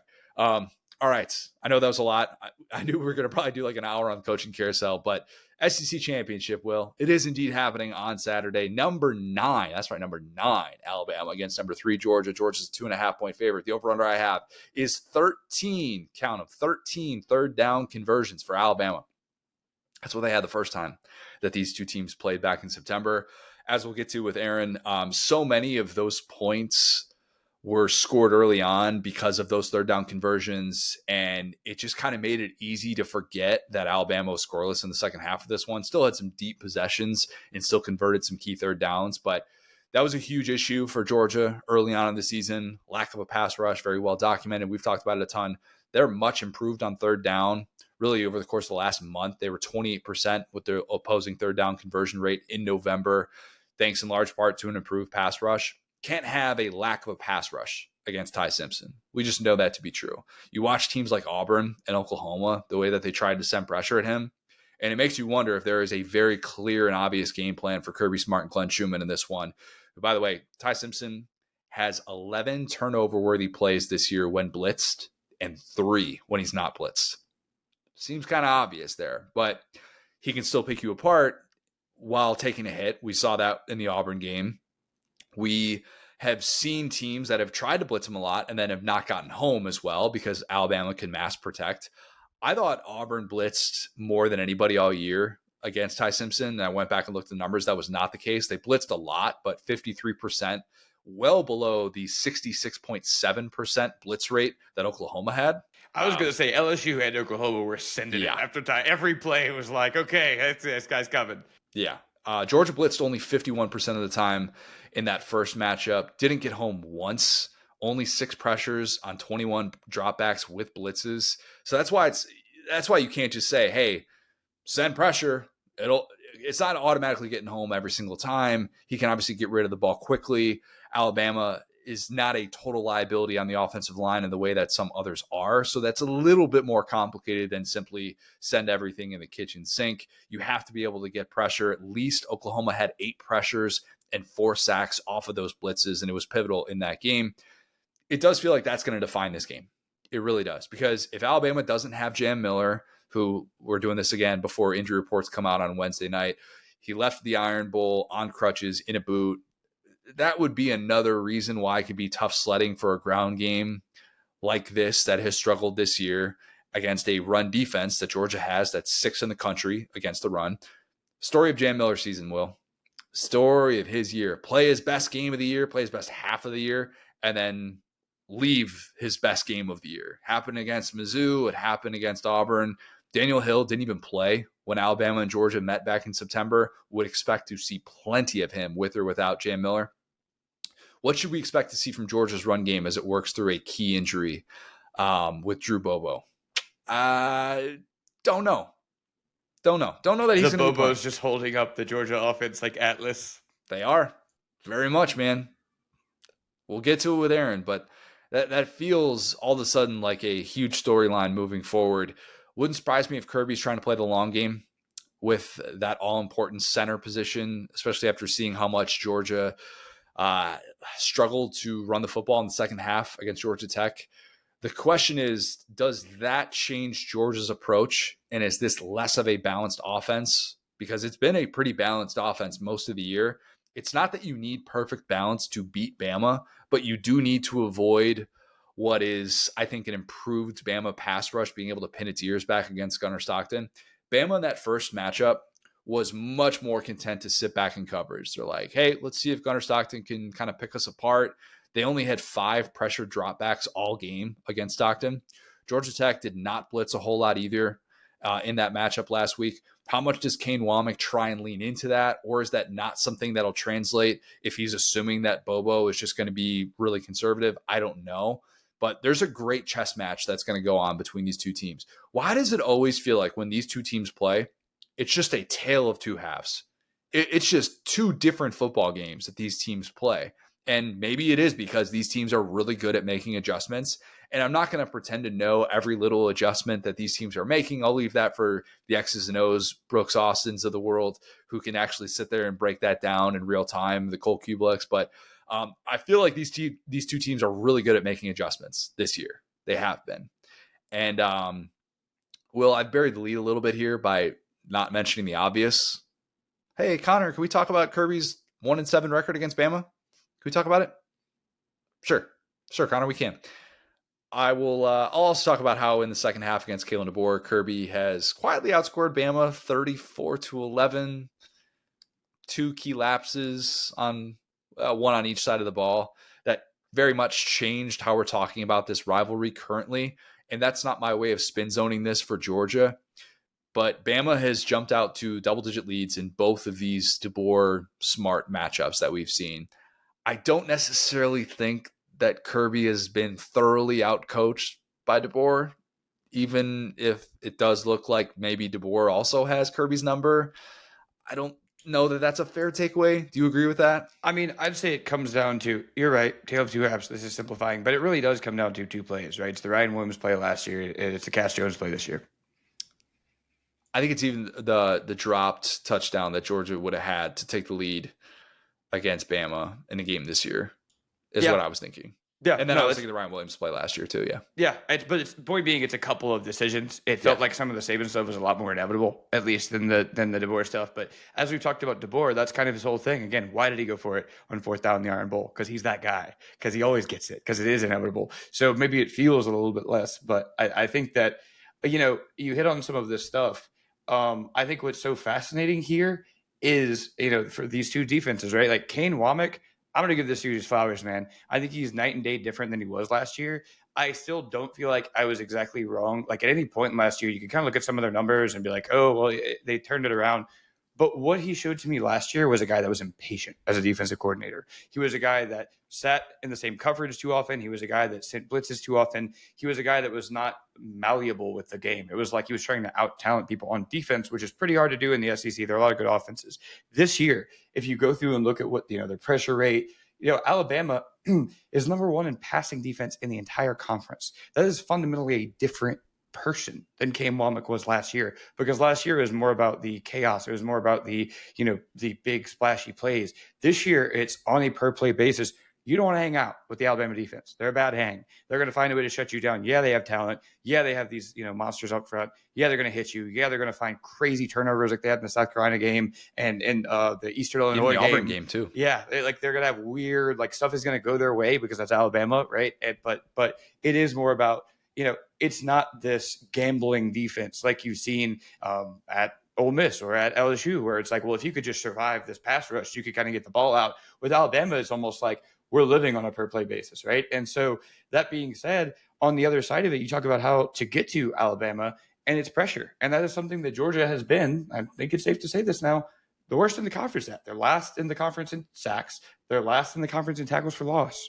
So this is not a Georgia team that has been able to say, we're going to get after you, like some of those teams that we just talked about, right? And so that being said, it's a very interesting game plan for Kirby, who is, one of, if not the, premier defensive mind. Oh my gosh, the truck is stuck in my rock again. We're going to keep rocking. Anyway, so we're going to, oh my God, it's a trash truck this time. At least I was supposed to be here. Anyway, so that being said, I think we've seen Kirby in these big games, against Texas. We've seen him throw out new things. We've seen him throw out exotic blitzes and different defensive line alignments and exotic packages. Against Alabama, he's done creative things that haven't worked as often, that are they're both different from the typical game plan, but it feels like one is a little bit overthinking and one is a little bit, just right against Texas, i.e. the onside kick. We're always going to play the result on that stuff, right? I mean, if that onside kick gets recovered by Texas and they go down the field and score a field goal, at least it's like, oh, why'd you do that? So that being said, I think that the key for Kirby is to truly trust himself, right? I think that you're going to need to show something in this game that's different from what you've shown all year, because Ty Simpson is happy to sit back and pick you apart. I think that you're going to need to take some chances, and you're going to need to trust your guys. Now, that doesn't mean get Cass Jones out on some more swing passes and hope that he falls forward for 8 yards like you did a couple of times. We'll get to that later with Aaron. Yeah. And that was one of the Texas game. I was sitting there with Parrott. He's like, here he comes. Here he comes. They had 4th down. Like I said, they expected him to fall forward for 8 yards. And it was like, dude, what are you doing? Like, that's not trusting yourself. That's having irrational expectations. And so I'm not going to blame it all on Cass Jones. It's on Kirby, right? And so not letting these little bumps in the road dictate, not letting the Alabama machine with all the 3rd down conversions like you talked about get you to be impatient. I talked about that just now with Kane Wommack, where he was impatient last year. Kirby doesn't need to be impatient. You need to understand that you are the bully in this conference, even if it hadn't been that way against Alabama. But when you try to do an upset game plan against Alabama, it doesn't work. So I would say, like I said, you got to really take that big swing. I think you have to say, I trust my guys. If we give up the big play, that's always who we've been. We always get the picks against Georgia Tech, against Texas in these big moments. And we're not just going to let Alabama get us to 3rd and 2 over and over and over again and hope somebody drops a pass, because they just don't on that team. Can they find that window? Because they've been so good at finding that window and seizing it. And looks like they had seized the window against Bama, and then Bama just turns out, they're able to make those key plays down the stretch and keep Georgia's defense on the field, and ultimately they're not able to pull off a comeback there. But what does this game come down to? Does it come down to the fact that Kirby in the 4 Bama matchups in Atlanta is 0-4, even with arguably the best defense of the 21st century that he had in 2021? Maybe. Does it come down to the fact that Kalen DeBoer is 7-1 against AP top 10 teams during his 4 seasons as a power conference coach? Probably not, considering Kirby is 23-10 in those spots. Can't really just default to that. Or does it just come down to something else? Does it just come down to something that is so simple and almost hiding in plain sight? Bama needs it more. Bama does have the benefit now, after we found out on Tuesday night that Bama is the 9 seed instead of the 10, which is huge. Major development that Bama switched spots with Notre Dame heading into conference championship weekend. It did feel like the selection committee gave the Tide a bit of a buffer so that it wouldn't be punished for potentially losing an extra game that it earned. And I do think that there was the SMU precedent last year that should make Bama feel a little bit more comforted by that. But I tend to think that Bama, in the way that it's going to view this internally, is a must win. I've given up assuming I know exactly what the selection committee is going to do. And I know these are very educated guesses, but Booger saying that he still believes the selection committee will do the right thing and put Miami ahead of Notre Dame. I'm like, what? What makes you believe that? I don't have any faith in that. What are you talking about? That's been my joke all week. It's wow, college football is ruled by money and powerful people. They don't always do it to the best interest of the sport. That's crazy. Yeah. Personal biases come through. And look, that would be the right thing. It just would have been the right thing 4 weeks ago. Doing it now would just be so strange. Why do we have these 5 rankings with Notre Dame and Miami being viewed in a different light? So now that's Notre Dame, wrestling. That's oh my God, they've dropped Notre Dame. Yeah. So now it's Notre Dame, not Bama, who has to sweat out a potential BYU win, and maybe even more. I don't know. Bama, though, I think if they're trying to view this as what's at stake for us, they'll tell themselves they need to win this to get into the playoff. Okay, that message will be communicated throughout that locker room. There's no doubt in my mind. And then, oh, by the way, Bama can still clinch, in my opinion, a first-round bye if they win this game. I do think that would be the case. We have a whole lot of precedent every year of the college football playoff era. The winner of the SEC championship has earned a top 4 seed. Now, I realize last year it's different. That was guaranteed if they were able to win, if Georgia won the SEC championship. But still, there's a lot of precedent there. And I do think that the selection committee has at least set up that possibility. And I think they would jump Oklahoma. That would frustrate Oklahoma fans. I totally get that. And if Oklahoma is all of a sudden having a road playoff game while Alabama gets a first-round bye, even though Oklahoma went into their building and won, that would not sit well. And there would be Oklahoma fans very frustrated by that. I fully acknowledge that. I think winning the SEC is different. I think beating Georgia twice would matter a whole lot. I really do. And I think that Bama having all that at stake is going to matter. This is the 3rd consecutive game for Georgia in which it's playing a game and doesn't have to worry about making the playoff. And I get that losing to Charlotte would have reset that. Okay. But Georgia didn't have to go into that game desperate, and Georgia is still competing for a round one bye. Obviously, I just said that's at stake in Atlanta, but it's locked in to at least have a home playoff game, and Bama isn't. You know, I would argue that I think that they're in ideal shape to get either like an ACC champ or that group of five champ. I think no matter what, Georgia will have that very favorable first round matchup. I talk about 5 and 6 is so important. Getting to that 5 and 6 mark, there's a big difference between a 6 seed and a 7 seed, and being able to face the likes of Tulane or North Texas or James Madison or Virginia. Like having one of those teams come to Athens instead of Bama or Notre Dame, that's big. It really is. I still think Bama wants it more. I think Bama needs it more. So I'm rolling with the Tide. 28-24, Bama wins. I'm going to make the same prediction, but I'm going to do it for a different reason, which is that I think just schematically what Bama has shown and what Georgia has shown, Bama is a very specific team. And I think that to beat Bama, we've seen exactly what it looks like. Like we talked about UGA, Auburn, and LSU, and Oklahoma that is able to frustrate Ty Simpson. I don't think Georgia has exactly that style of defense. I think that, again, what Bama struggles at is running the ball. Well, when you're last in the conference in tackles for loss, it's not like you can really dominate that side of the ball and say, okay, well, we'll make Ty Simpson beat us, because that's been what they've done all year, So I think Bama is a flawed team. Like, don't get me wrong. I think that there are certainly teams that, can stay sound and expose them. But we've seen the blueprint now essentially 3 weeks in a row, because the Auburn game, I feel, probably shouldn't have been as close as it was, even though they won it in the end, right? It was through defense that they were able to do that. And I don't think Georgia's a bad defense. I think they are likely a better defense than at least probably all of those teams other than Oklahoma, right? Which is weird to say. It's just what their strengths and weaknesses are, and schematically they're completely different. And so we talked about chaos now, how critical of a component it is. If you can create that chaos against Alabama, you have a shot. And I think that with Georgia on the other side, I think that these are two quarterbacks that have been probably about, I would say, at equal level throughout the year, right? They're guys that have been similar. They have been, able to spread the ball around. They have not been guys that will really put you in situations to lose. But like that being said, I think in these last several weeks, I think that Gunnar Stockton has kind of, I hate to say, come back down to earth. Let me ask you this question. Do you think that Georgia Tech was able to stifle the Georgia offense, or do you think that was a little bit of them looking ahead to Alabama? I think they didn't even know about Alabama. Yeah, at that they didn't point. know. No, I think I'll defend Bobo there. I'll defend Bobo. It wasn't pretty. It definitely wasn't. But you look at some of the play calls they had where Stockton's got a design rollout, and he can potentially try and target that guy in the flat. He can potentially try and throw something at the next level, 15 yards downfield, or he can just take the 4-yard gain with his legs. And he kind of defaulted to that a lot in that game.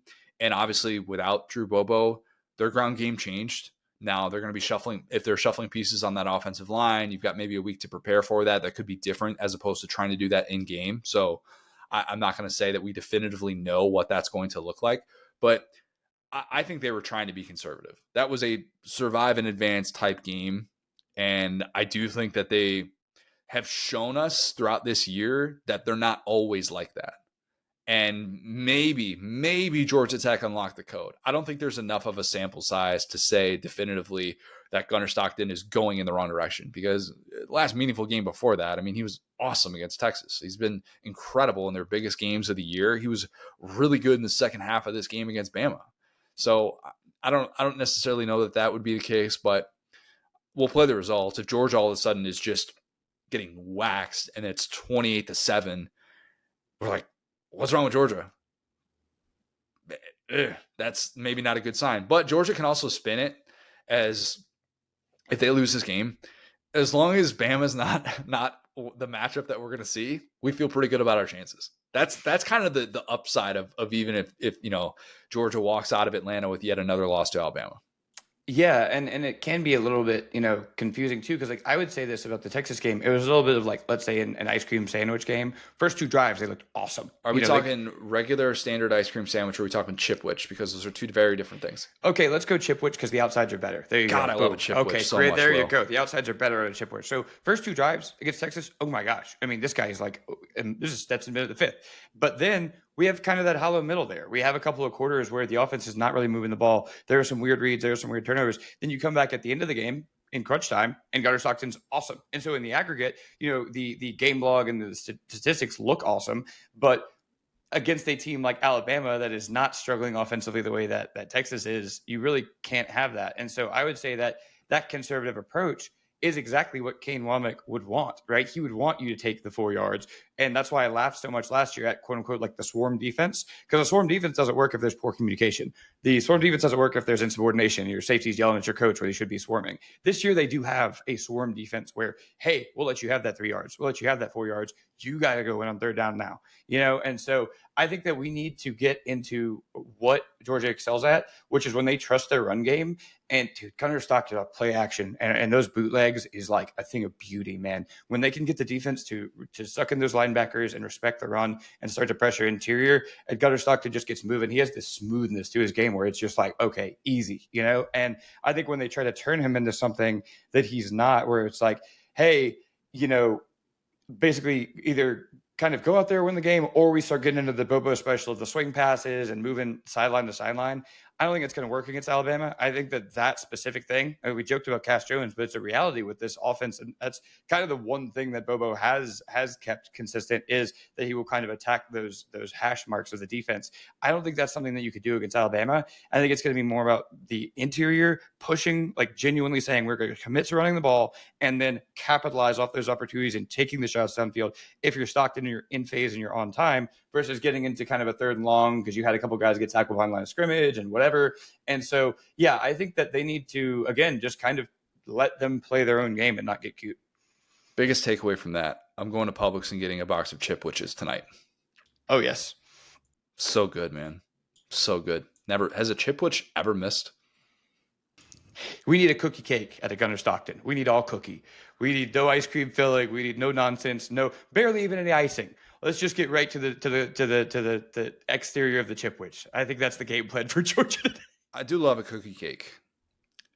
Just get one of those prepared ones. Like, oh, is it somebody's birthday? Nope. Just wanted a cookie cake. Just sitting right there. Look good. It's a great day to be alive is what it is, brother. Yeah. Shout out Travis Tritt.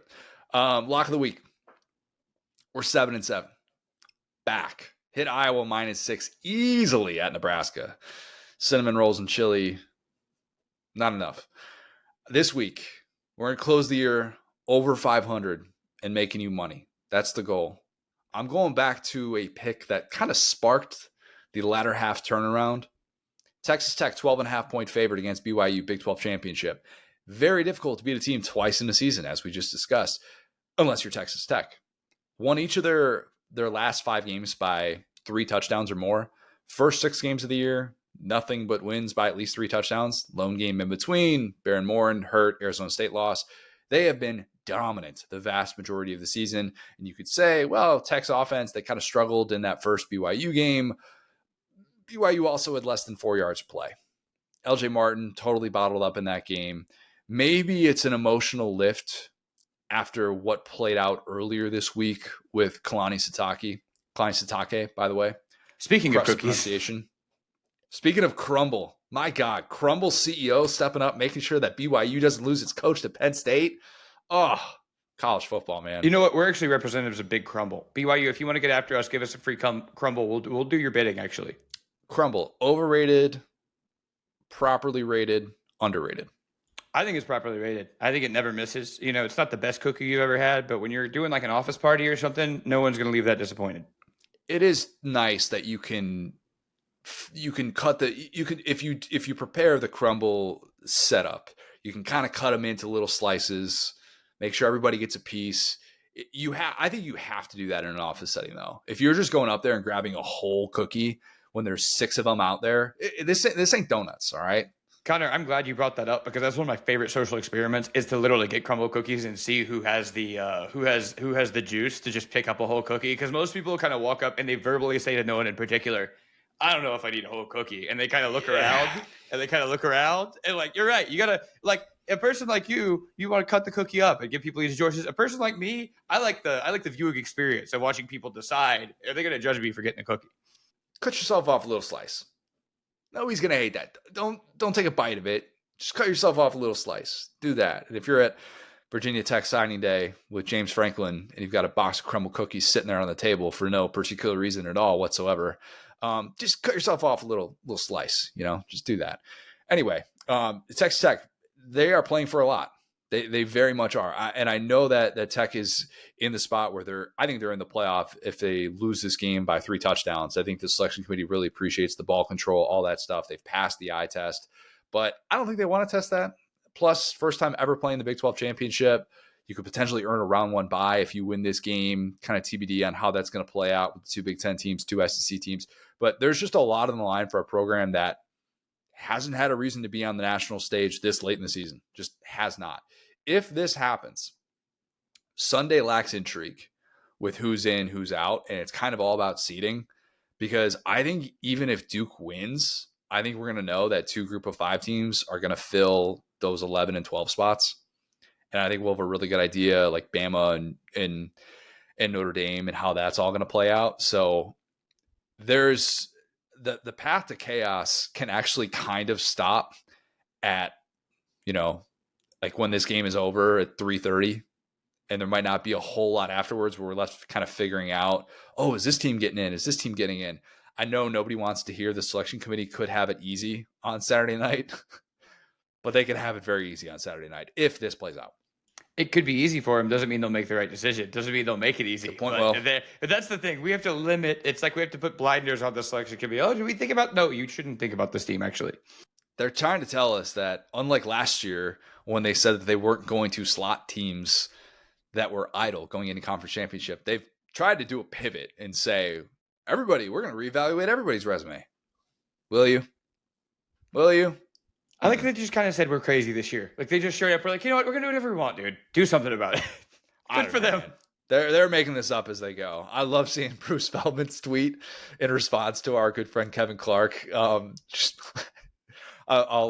little bit dropped an F-bomb in there. You don't really see Bruce doing that a whole lot on public airwaves, but needless to say, everybody's just kind of over it. I'm looking forward to not having any more Tuesday shows. I'm glad to have the Tuesday shows in the rearview mirror, and just one more ranking show that we will have on Sunday.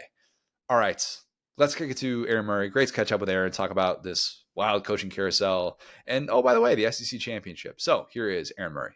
For those of you who are not watching Saturday Down South podcast on YouTube and just are audio only, now would be a good time to go on YouTube and subscribe to Saturday Down South, because we have all of our episodes are uploaded in full.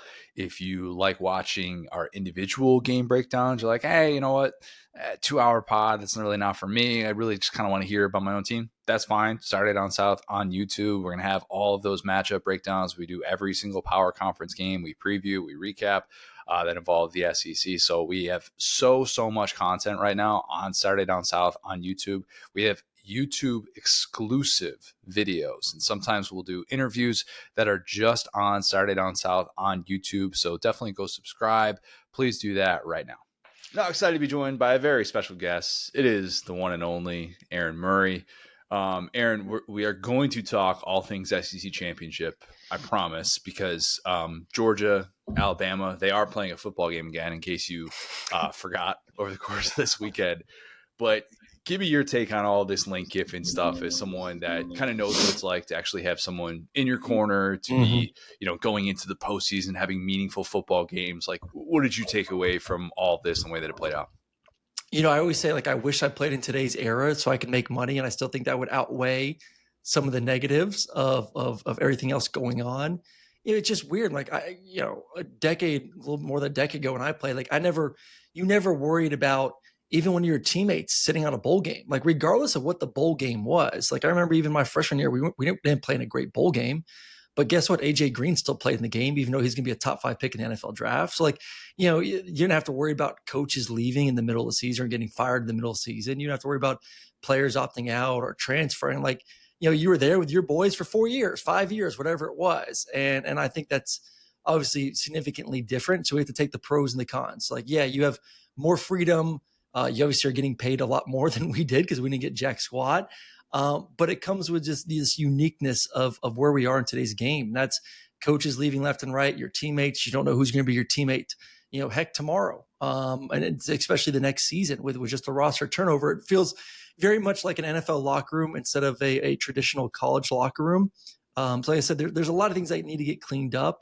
Obviously, the calendar is one of them, but it sucks, man, to have your leader, and not only as a head coach, but as a play caller. I think that's the double whammy here, because we all know that Lane Kiffin is one of the premier, if not the premier play caller in college football. I've kind of had over the past couple of years, him and Steve Sarkisian is like 1A, 1B of like guys that can just scheme things up, get guys open, kind of like a Steph Curry 3-pointer walk away. Like, as soon as you call it, guy's going to be wide open for a touchdown. That's what Lane has been able to do. And this year he's even kind of separated himself a little bit from Steve Sarkisian. So the fact that you're losing both of that, it hurts a football team. It hurts the offense. It hurts, especially the offense. It hurts the defense as well. So it sucks for those players that have worked so hard to put themselves in a situation to be a national championship contender. But I'm on the side of like, I'm not going to blame Lane Kiffin. Like, could he have handled it better?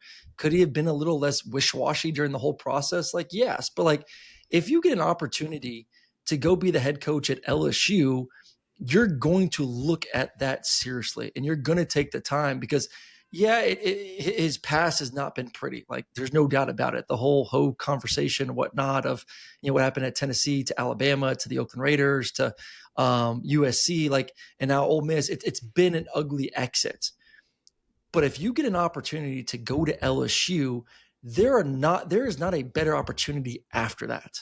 Unless you want to get back into the NFL, you're not leaving LSU to go anywhere else. I'm hoping Lane looks at this as an opportunity to go win a national championship, if not multiple, and be there as maybe his last job in college football, unless LSU gets rid of him sometime down the road. So I don't blame him that he took the time to assess this opportunity, and that he took the opportunity. I still think at the end of the day, the main issue is the schedule. Is the people that need to be in charge to figure out how to make sure this does not happen going forward. You can go any direction you want with this, and maybe Lane is the answer, but that's different if you're not facing LSU on an annual basis. But put on the Georgia hat here. Any one of these 6 hires, did they make you go as a Georgia fan, oh, that's interesting, that might change how I feel about this matchup moving forward? Obviously, I mean, besides Lane or including Lane? You can include Lane in that. I just don't know if it's different, not seeing LSU on an annual basis as opposed to like seeing Auburn or something like that. Yeah. The last one, Lane, real quick, just to kind of, somewhat put a bow on it. I think Lane is in a position right now, if he gets a quarterback next year, to be in a position to win right away. I think we've seen LSU with already the rich tradition of quarterbacks and receivers, and now you put Lane together with that.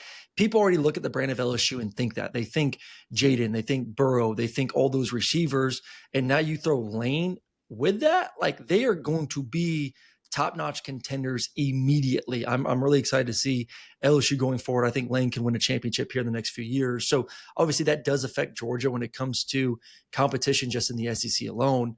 But I don't think that there was necessarily like this, oh no moment with any of the hires that Florida Auburn got. You look at Georgia traditionally against that type of offense that Auburn will be running. You look at what they've done against Tennessee. I know this year Tennessee put a ton of points on the board, but this was a really young defense that Georgia had that was kind of still in the process of getting their feet wet. But you look at it over the past 4 or 5 years before that, they've really handled their business against Heupel and Tennessee's offense and kind of that option spread and attack and what they do. So I don't know if that necessarily scares me too much going forward there with Auburn.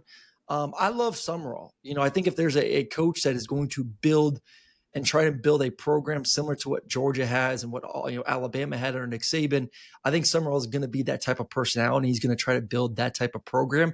The question is he's going to be able to do it and do it good enough and well enough than what Kirby's done at Georgia.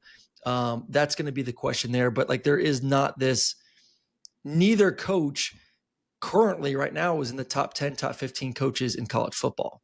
And Kirby Smart is still one of the top 2 coaches in college football with all the resources, with 5, 6, 7 years of recruiting the top 5 recruiting classes in America year in and year out. It's like there is still a significant head start that Kirby has over Auburn and Florida. So nothing besides Lane that really scares and should scare Georgia fans right now. The correct answer is actually Kentucky now with Will Stein. No, Yep. I mean, I love the hire from that standpoint. And it is kind of interesting to think about what he's going to be able to do with the track record that he's had at quarterback. But Yep. yeah, that there are certain moves like that where you look up 3-4 years from now, you're wondering if there are going to be those types of changes within the SEC of like all of a sudden this coach has that coach's number. And I wonder what that's going to look like with the cycle. Yeah, I mean, it was time at Kentucky to move on. I'm kind of torn. I think it was time to move on. Honestly, last year, I think it was somewhat of a mistake to move on now because it was so late in the cycle, and that not saying you had to reach. 'Cause I think Stein's going to be fine, but like if you waited another year, maybe you had even more of a pool of coaches to kind of go after, and maybe it still would have been Stein if he stayed at Oregon, and could have picked him again next year. So, I think it was just kind of like, hey, we don't really care if we're a little bit late compared to the rest of these schools. We're ready to move on. And maybe they did get their guy. Maybe they got their guy that's ready to go, that's been under Dan Lanning, that knows what it's like to coach at a high level, that has produced really good offenses, really good quarterback play. I think with them and with Arkansas, the big question is always to me less about the coach and more about the university.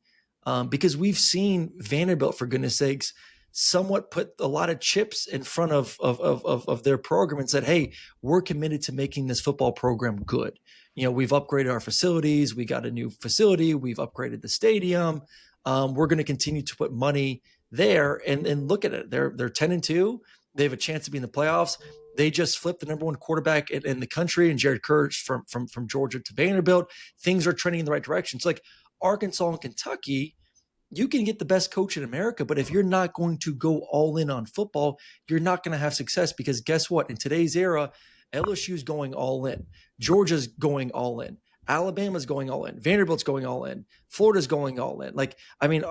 Majority of the SEC is saying we will do whatever it takes financially to build a championship team.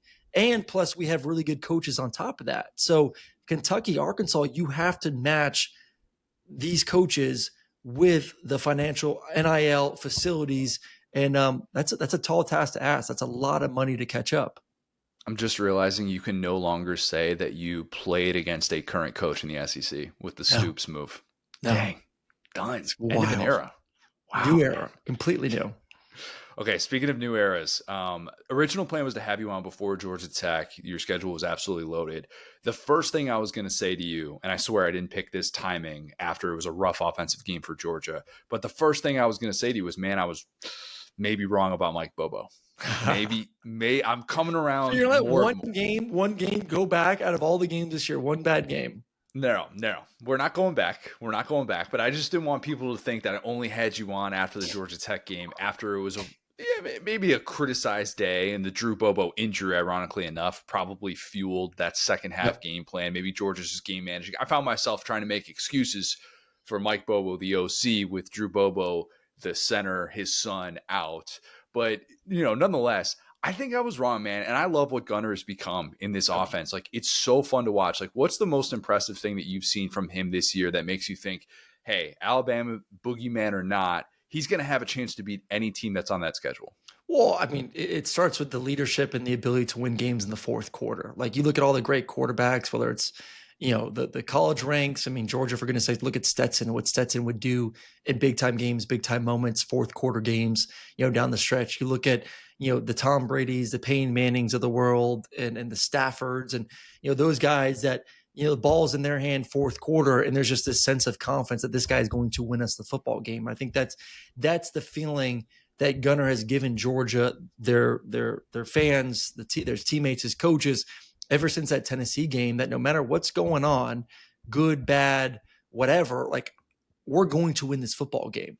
Like, even the other day, like, even with him not playing his best game and Georgia kind of fumbling and bubbling around, like, there was never a thought of me watching the game that Georgia's going to lose. Agreed. Even if it was going to get close, even if it was going to go to overtime, Gunnar was going to find a way, even with how bad he was playing, he would not let that team lose. So I just think that there's that overall feeling of confidence that stems from the quarterback to the rest of the team, which is a really, really good feeling. But when it comes to just like overall play, like, yeah, his ability to run, which we knew, his ability to throw the ball deep down the field, we all knew that was going to be kind of his strengths heading into the season.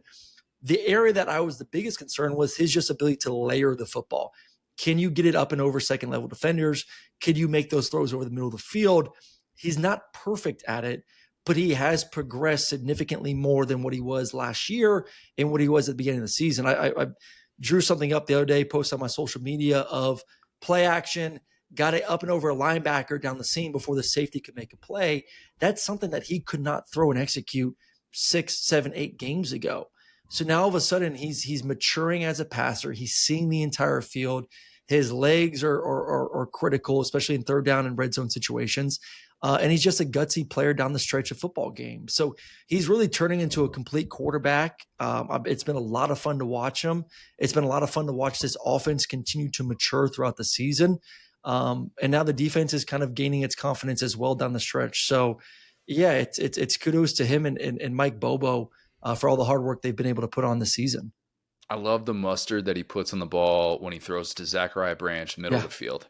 It's unreal to see how much he had a throw in that Georgia Tech game where he really reared back and let it fly. And Branch has done a really nice job of getting on the same page as him. Can you explain what that's like? Like, put us in the mindset of Gunner, of what that's like when you have a guy that you feel like you're building that rapport with and you want to fit it into those tight windows. Like, how much does that make a difference in an offense from going like, it's going to be really scheme dependent where I'm going to need a big throwing window to all of a sudden being like, you know what? I've got that guy that I don't care what that window looks like. I want to be able to try and fit it in and try and, allow him to go make a play. Well, I'll say there's even more trust because Zachariah is only 5'10". It's not like I'm throwing an AJ Green over the middle of the field or, Noah Thomas or, Colby when he was healthy, like 6'4", 6'5" receivers. Like, I'll be honest, like and Gunner's not a big guy. Like, it's not easy to see those little slot receivers down the middle of the field. Like, you like those big receivers where you can throw it, and if it's a little bit high, you trust that guy can still go up there and make a play if you are trying to get it up and over those second-level defenders. So the fact that there is so much trust just to let it rip and trust that Zachariah is going to go out there and make a play. And I also think that, you watch the tape and, there's fear from defenses with number one. And I think you utilize that as a quarterback. Like, those defenses are scared of him. They are scared to get beat deep. They're scared to look embarrassed with his quickness. And those guys are giving him so much respect. And you take advantage of that as a quarterback. And you trust that he's going to go out there and step on the toes of defenders. He's going to create separation. And those guys aren't going to put their hands on him. And that's another thing. Like, he's so quick and elusive off the line of scrimmage. And Bobo does such a good job of motioning him so much that defenders rarely get an opportunity to really get, face up with him at the line of scrimmage and get their hands on him. So the timing that you do in 7-on-7 and routes on air, that timing now translates to the football field because he's getting clean releases. He's getting free access where a 15-yard in on routes on air is the same as a 15-yard in a football game. So, as a quarterback, I can take my 5 steps with a hitch, see that window and let it rip, and he's going to be there. So it's awesome to see that they've built that chemistry within 9-10 months and turn into one of the best tandem of quarterback receivers in the country right now. How confident are you that Georgia can get off the field on third down against Bama after watching what Ty Simpson did the first time? I'm hoping better than last time. Can't be worse. It can't be worse, especially there in the first half. But I mean, they were better in the second half. I mean, held Alabama to no points, better overall. So hopefully you take that game plan and move it over to this game plan heading into this game. So yeah, I think that's the critical thing for both teams. I think it was like 35-25 possession time. Obviously Alabama's third down conversions were something you don't see, especially on the road in Athens and Sanford Stadium between the hedges. So you have to be better. So I think the winner of this game, comes down to the simple things. Like, yes, turnovers are going to be key, but like who wins third downs and who owns time of possession. And I know time of possession is like lost nowadays for a lot of games, but I think in a game like this where neither team's going to want to go crazy tempo, I think time of possession is huge. If Georgia can run the football, get to third and manageable, convert third downs, and then themselves get off the field on third downs, I think they have an opportunity to win this game and win it pretty significantly. But if Alabama's going to stay alive and Ty Simpson's going to be accurate and convert those third downs, it's going to be a similar ball game than it was the first time there in Athens. Is there such thing as a football boogeyman? To just feel like, I mean, just for those who haven't experienced what that's like, the mental hurdle that Kirby Smart's going to hear about all week, the 1-7 mark against Alabama. What is the boogeyman of knowing that team, that coach, that whoever across from you has your number? Yeah, it's for real. You can say all you want during the week, whether it's coach speak or player speak or whatever else. That like, oh, it doesn't matter. It's a new game. We're going to treat it like a new game. But you're hearing it, you're talking it. So subliminally, like it's in your mind. Like and I think it's different in this game than last game because the big narrative before the first game was the same thing from the fans' perspective of, oh, we can't get over this Alabama hump. Oh, we can't beat, we can't beat Alabama. We can't beat Alabama. But most of these players haven't faced Alabama. Most of these players are new or freshmen or haven't played against them. So like they don't really know. They're just hearing all this talk, but they haven't necessarily experienced it. So advantage to them. Well, guess what? Now those players have heard it. Now they're hearing it again and they've experienced it. So I think it's now even more ingrained into their minds that there is this hurdle that is Alabama and that Georgia just can't get over it, regardless of where the game's played, whether it's in Alabama, whether it's in Athens, whether it's in Mercedes-Benz Stadium. We cannot get over this hurdle that is the Crimson Tide. And now we've experienced there, 3 months ago. So is Georgia the more talented team? I would say it's pretty even. Is Georgia playing better right now than Alabama? I would say yes. I think Georgia, even after last week, is still trending in a stronger trajectory right now than what Alabama is over the past month. I think if they should win the football game, but to your point, this whole boogeyman thing, it's for real. And if the game's tight in the fourth quarter, no matter what you say, it will be on the players' minds just even a little bit. In a game that's that close, even thinking about it for a split second could be the difference of winning and losing a football game. What do you make of Ryan Williams and what he's become this year as a guy that you can forget he's in a game? Yeah. It's wild to see that significant of a game played, an Iron Bowl like that, and he doesn't have a single target. And like, what would you be doing as if you were Ty Simpson, if you're Kalen DeBoer, if you're on this offensive side of the ball, and not just trying to keep him engaged in the game plan, because I don't think that's really in question right now, but trying to make sure that you're not leaving talent on the field wasted and making sure that you're doing everything you possibly can to make sure that that's not the thing that's holding you back. Maybe they're just saving him for this game against Georgia and just like lulling Georgia to sleep. Because, I mean, listen, he's had Georgia's number. That's for dang sure. Every time he plays Georgia, he's making some crazy plays. So I still think at the end of the day, uber talented. I'm sure it's frustrating for him and for Alabama and Ty Simpson that he's not been able to get the rock. And I think part of the reason is just their inability to run the football. People are playing a little bit more coverage against Alabama. So there's less one-on-one opportunities down the field because there is just really not this threat that Alabama is just going to line up and just beat us up front. So, until Alabama shows that they have the ability, which, it's kind of hard just to change that, now that we're 12 games into the season, who you are, you're able to play more coverage. You're able to play a little bit more bracket. You're able to play a little bit more too high safeties, which then eliminates 10, 20 more opportunities that last year, maybe they would have been able to throw it, that maybe he would have had more one-on-one chances. So I think that plays into a factor of the limited amount of opportunities he's had to catch the football this season. But I'll say this, like he's still one game away, one play away from turning a game up on its head. So for Georgia, you can't fall asleep on him. I just remembered I had one critique of Bobo. Explain the Cash Jones package to me like I'm 5. Oh man, I would say there is, because it feels like it's more like 3rd down, 4 down when Cash is in there. Always.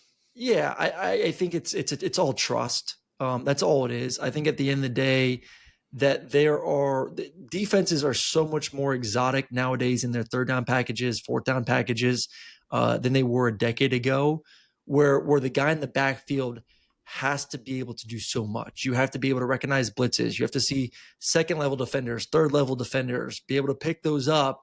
Obviously, you have to be able to run routes. You have to be able to catch the football. You have to be able to run it when you need to. So I just think that there's a trust that he's able to check off all those boxes, which then don't make us limited in our play calls. So that's just my guess. Like, I don't know if those other guys aren't good in blitz protection or not great on the backfield catching it as much as Cash is. But like to me, the fact that that third and fourth down seems to be when Cash is on the field the most tells me that it gives him a bigger package and options to call the plays because he knows a little bit more and can protect a little bit better.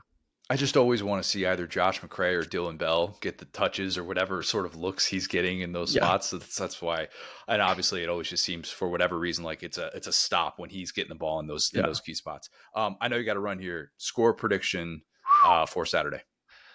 I'll go 27-24, Georgia. I think it's another nail biter game. I just think Georgia's playing better overall. I think the secondary will be better than they were the first game, expecting hopefully more of what we saw in the second half. And I just think, like I said, Alabama right now has not been as impressive over the past month to me, where you're starting to see some issues in Ty Simpson pressing, trying to make plays. Obviously the lack of the running game still hurting. I think the defense has gotten better. But I just think Georgia's kind of hitting on all cylinders a little bit more efficiently right now. And maybe like a botched Alabama hold with the potential game tying kick or something like that. Can you imagine blowing up a long snapper like that? Like, because were you ever in that spot where you were holding in like key situations? No, I've never held, but I mean, I get why the kicker's frustrated because, man, like that's all you guys do in practice. You just snap the football, and like that's your only job. You have hours a day to perfect that. Like, come on, man, and it's not like you have a head up guy on top of you either. Like you can't be touched. Just snap the ball. Yeah, seems hard. It's 7 yards. Snap it. Aaron, appreciate the time, man. You gonna be there on Saturday? TBD. I got a ticket, but like we leave Sunday morning early on a little Bahamas vacation. So depends on how packed up and ready me and the kids are. So we'll see. We'll see. I'm in the middle of like my parents are coming with us and they're spending the week with us starting tomorrow. So I was like, you need to clean the house. So I'm like doing like 10 loads of laundry right now, vacuuming, cleaning, and getting everything tidied. So get all that stuff done. Hopefully I'll see you Saturday, man. Yeah. Well, I'll be around like that fanfare Friday, Saturday. I got a bunch of that stuff to do. So we'll see. Right. Everybody can go see Aaron there. Yeah. Check him out. Yeah. Thanks. Before we get to the rest of the podcast, I want to talk to you guys about Kalshi. This is something that is blowing up right now. Maybe you've seen people reference Kalshi in relation to a lot of different things that are going on in the world. And basically, this is a place where you can make money off of predictions. What do we do on these preview pods? We predict things. We tell you, hey, this is how you would bet here. This is how you would bet there. This isn't betting. This is sports trading. This is the ability to make predictions and say, hey, I can make money off of that. If you go to Kalshi right now, you can see that they have markets for a variety of different things. You can predict who's going to be the next head coach at UNC or Penn State or these different things that there are markets for. And the cool thing about this, all 50 states you can do this in. They are legal at the federal level. It's not a state-by-state deal. And so Kalshi has just a wide variety of things that you can make picks on, make predictions on, and win money. It's a really, really cool source to be able to kind of flex some of those prediction muscles. I know all of you listening to this, you guys can see into the crystal ball. So use the promo code SDS, get signed up today, and make yourself some money on Kalshi. All right, well, let's close with some lad of the week. Mind if I start with a little early signing period lad of the week? Do your thing, man. So Jared Curtis, many listening to this already know, is the 5-star Vanderbilt signee. That's right, Vanderbilt signee, flipped from Georgia in the 11th hour. You heard Aaron Murray reference him. Weird how it played out with him refuting the original reporting because he hadn't told the teams. He apparently hadn't told his family yet what he was doing. Sort of felt like someone that told somebody something in confidence and didn't expect it to get out there. I don't know. If you're telling On3 what you're going to do, then you're probably going to see that come up on Twitter within a matter of minutes. That's just kind of the way that it works. Anyway, I mean, like Vandy's staff was retweeting it before he even kind of came out and refuted it, which was interesting. Make of that what you will. That's so funny. It's just like kind of, hey, you're between two great academic institutions, son, but you got to kind of understand that On3 tweet means something. Yeah, like your team is going to use that to recruit off of because everybody wants to go play with a 5-star. Exactly. And Georgia fans I know are kind of frustrated to be like, hey, this is kind of the centerpiece of our recruiting class and it's, it's slipping away. I just want to pause for a second here because we have so much that we discuss on these shows, and sometimes it's very difficult to be present in these moments. And I don't know what's going to happen over the course of the next few years, the next decade. Maybe the robots are going to get us in a few years. I don't know. But this past week, Vandy wallops Tennessee in Neyland to improve to 10-2. Clark Lee goes all over the place talking about how Vandy deserves to be in the college football playoff. Diego Pavia conversations are not about whether or not he deserves to get to New York. They're about whether or not he deserves to win the freaking Heisman Trophy. And, just Vandy quietly flipped the number one recruit in the 2026 composite from Georgia, who, oh, by the way, plays quarterback. This is, as Dwight Schrute would say, Perfectenschlag right now. This is Vandy Perfectenschlag. It has never been more Perfectenschlag than it is right just now. And it is a moment in time that could very well be the golden week in the history of Vanderbilt football. Like right here, right now. Curtis's statement read, quote, "I'm keeping my anchor down in Nashville." Frame that sucker. Frame it. Nate Bargatze's pitch probably had something to do with that. I'm just saying, yes, people forget that it's Bargatze, not Bargatze. Maybe it impacted him on College Game Day, and maybe it impacted him in the way that like Kirk Herbstreit reaching out to Dylan Raiola a few years ago, telling him to flip from Georgia to Nebraska. Maybe it impacted him in that way too. I don't know. Georgia, yeah, by the way, if you guys are on that Lane Kiffin thing where you're mad at Kirk Herbstreit, go look back at that. Go look at the Raiola thing, because he was the Nick Saban in Raiola's recruitment where he was Raiola, yeah. You're right. It's been a while since I've had to say his name because I keep losing games. But yeah, he directly influenced a recruit. So that's old news for the old Kirk. Yeah. Dylan Raiola also committed to play in a Marcus Satterfield offense. Jared Curtis committed to play in a Tim Beck offense. Marcus Satterfield still doesn't know what yards per play is. He's been, if you actually look at his like last 4 years, it's just been more power, less power, less power, less power. He's like steadily gotten demoted at Nebraska. He doesn't know what yards per play is yet. I don't think he does. And Tim Beck, meanwhile, is just leading FBS in yards per play with Vandy. So not a bad move, Jared Curtis, in the grand scheme of things. Like if we're comparing, I'm not saying it's a bad move to decommit from Georgia. I'm saying like, why is it different from what Dylan Raiola did? Very different offensive minds in my unbiased opinion. Who loves Tim Beck? The Tim Beck that did not just get fired, the Tim Beck, and Tim Beck. Maybe that's Different nature Tim healing. Beck. Is that Yes. the fraud Tim Beck has gotten fired, and the real Tim Beck is getting his love. Will, you know what we need? We need Tim Beck, the Vandy OC, to start going by Tim Beck Sr. There you go. Tim I Beck don't the care first. if he doesn't have a junior in his family. Just in terms of college football fans, he needs to be Tim Beck Sr. I don't know that Tim Beck, who just got fired at Coastal Carolina, would take on the Tim Beck Jr. name. Sweetest man in the world. It's bestowed. We've just bestowed it. It's like a nickname. Yeah, man. I hit on this stuff, I would say 2 pods ago about Vandy. I think it was last pod with the rivalry stuff, right, against Tennessee. Vandy is a sleeping giant, unlike maybe any that we could have seen or foreseen, because, again, they are top 20 in America in endowment. They are a private university that is not a suspect to tax implications and federal oversight that a lot of places are. Like we talked about how USC and the Lincoln Riley contract is not subject to public scrutiny because they're a public or a private university. And Vandy has been able to make money and get, their endowment and get all these funds from not sports for their entirety. All it takes is them to go, hey, we're in the SEC. We're done just collecting our check on this TV deal. We're going to do what Tennessee does. We're going to do what Alabama does. And I mean, now that Texas is here, it's a little bit different, but you could fit the endowment of most of the SEC into Vandy's. And so when you see that, again, Clark Lee is an alum. Barton Simmons, his old roommate from, recruiting fame, is an alum. They have the money. They have more money than anyone. They just don't want to spend it. But when this becomes an actual return on investment, when you start to renovate the stadium and get butts in seats, and you turn Nashville into this destination to go watch a football game, I think it's very possible. This is a real true, the way that you just talked about with Texas Tech, is very possible in the Big 12. But the path is so much easier because they're in the Big 12.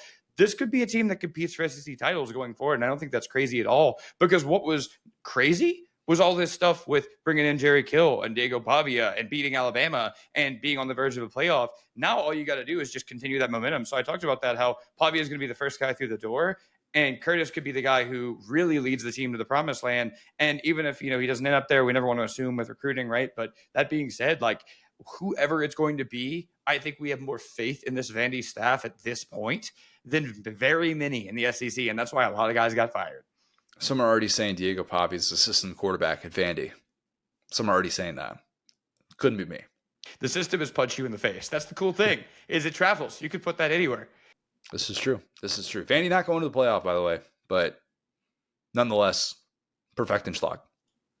Yeah, and that's a great ending, honestly, to this whole thing. And Pavia is already adding Donald Trump about expanding to a 16-team playoff. And why wouldn't he? Maybe Diego Pavia. At this point, man, just throw anything out there. What do you have to lose? Right. He's already almost my age. He will be up for he'll be up for an SEC coaching job in a couple of years if he stays on this pace. And so, yeah, you might as well, get everything that the world has for you. So my lad of the week is a little bit off the beaten path, and I try to really, do a little bit of research because high school football can be so complex. My lad of the week is Hoover's former coach, Josh Niblett.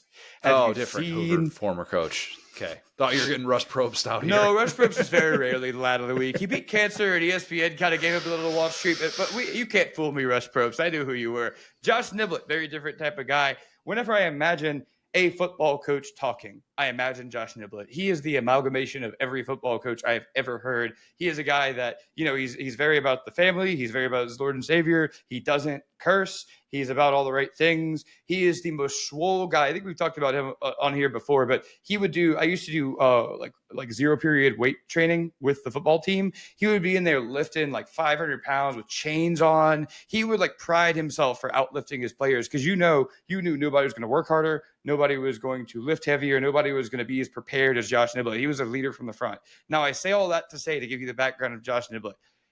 His team got in a fight last week, but it wasn't their fault at all. I'm going to be honest with you, right? Go look up the video for the Gainesville versus Brunswick high school brawl. Okay, you're going to see one of the most shocking brawls you've ever seen. Now, this is a team. Josh Niblett is now coaching Gainesville High School in Georgia, okay? His team, as they often did at Hoover and why they've missed him since he left, we're up 42-0 in the third quarter. So this game was over. Josh Niblett has, backups in. He was ready to just, his favorite song when I was there was The Climb by Miley Cyrus.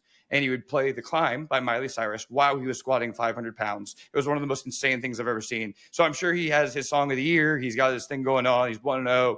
And yet this defensive back, who I believe is like a UCF lean or commit, he's a good player, rips this guy's helmet off. I'm watching this in real time. So if you're watching if you react to this, I'm looking at this right now. I'm just like, how did he rip that off so clean? If you were judging Olympic style, it would have been very clean.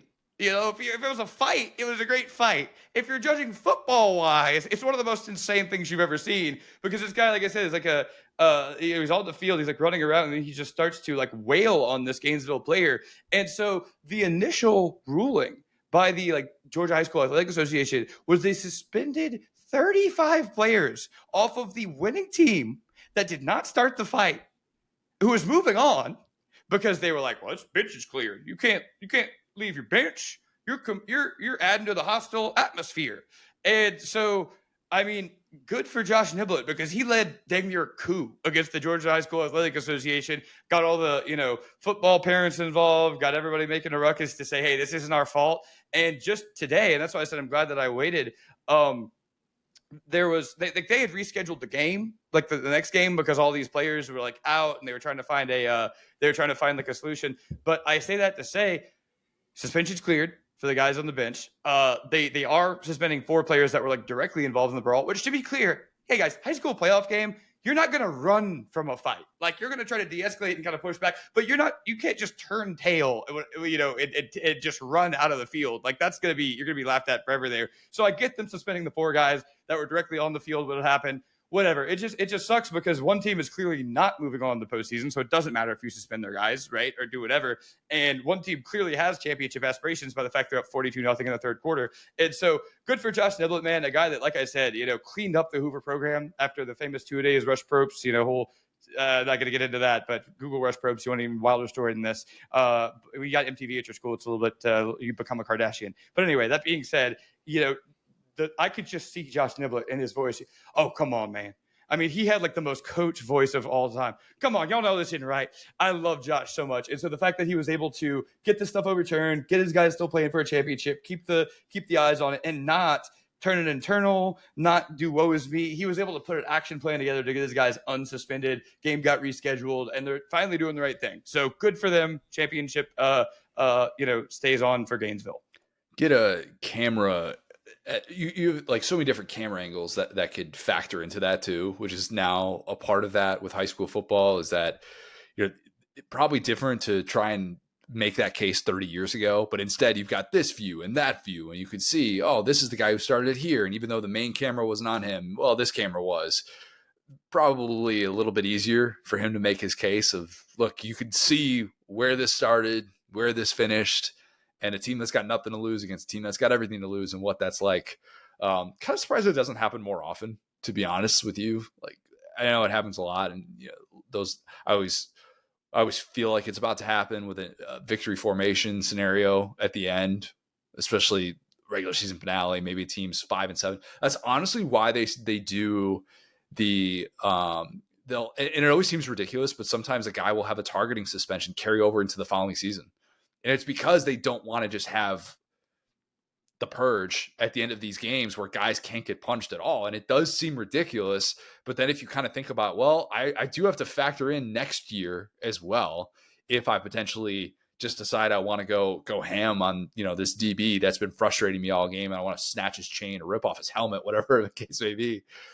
So it seems like a nightmare thing to have to officiate in police. Yeah, no, I fully agree. And we see these little scuffles and dust ups. Like, that video just goes to show how hard it is to really have a football fight. I can't believe he got his helmet off that clean, Will. Dude, it was an athletic feat. I'll be honest with you, man. And even the caption of the video is going around is like, LOL, my cousin started a fight. I mean, it's so clear and apparent. And like I said, Josh Niblett's a guy who could scrap anybody on that field and probably win. So the fact that he stayed composed, his team for the most part stayed composed in the face of that, really, it's great leadership, man. It's why he was a great coach at Hoover. It's why he's continuing to be a great coach. Good stuff. Plan for the weekend, Will. I was just going to say lad of the week again. We will be with our fellow lads Saturday in Atlanta. That's the plan. Excited to see, hopefully see you. That's the plan. Candler, Perry. We're going to be pushing our usual Sunday pod back to accommodate for the playoff ranking show. That is at noon. I don't know when they're actually going to announce the rankings. Hopefully it's no later than 12:30 or 1 o'clock. Maybe that's ambitious. We will see. It's a television show. But we're going to hopefully be able to record by 2, and then that pod will drop late Sunday afternoon or early Sunday evening. You're the producer. You can tell me. Yeah. That not realistic? Yeah, we'll see. It's going to be like we were talking about ASAP because people are looking for it. I got an event that night, so we'll try to get that one to y'all way quicker than this week, where I was making a bunch of graphics for all these coaching changes. So yeah, it's going to be a big one next week. It was an all hands on deck efforts over the weekend. My goodness, it was a chaotic Sunday that we had, and appreciate all the efforts of everybody with SDS that were able to put forth some great content. All right, there's a 5-star review. Subscribe to our YouTube channel where you can watch every episode of the Saturday Down South podcast. Follow us on Twitter at the SDS Pod, at South Down South, at CJ Guerra, at Ghost Bart. Thanks, guys. See you soon.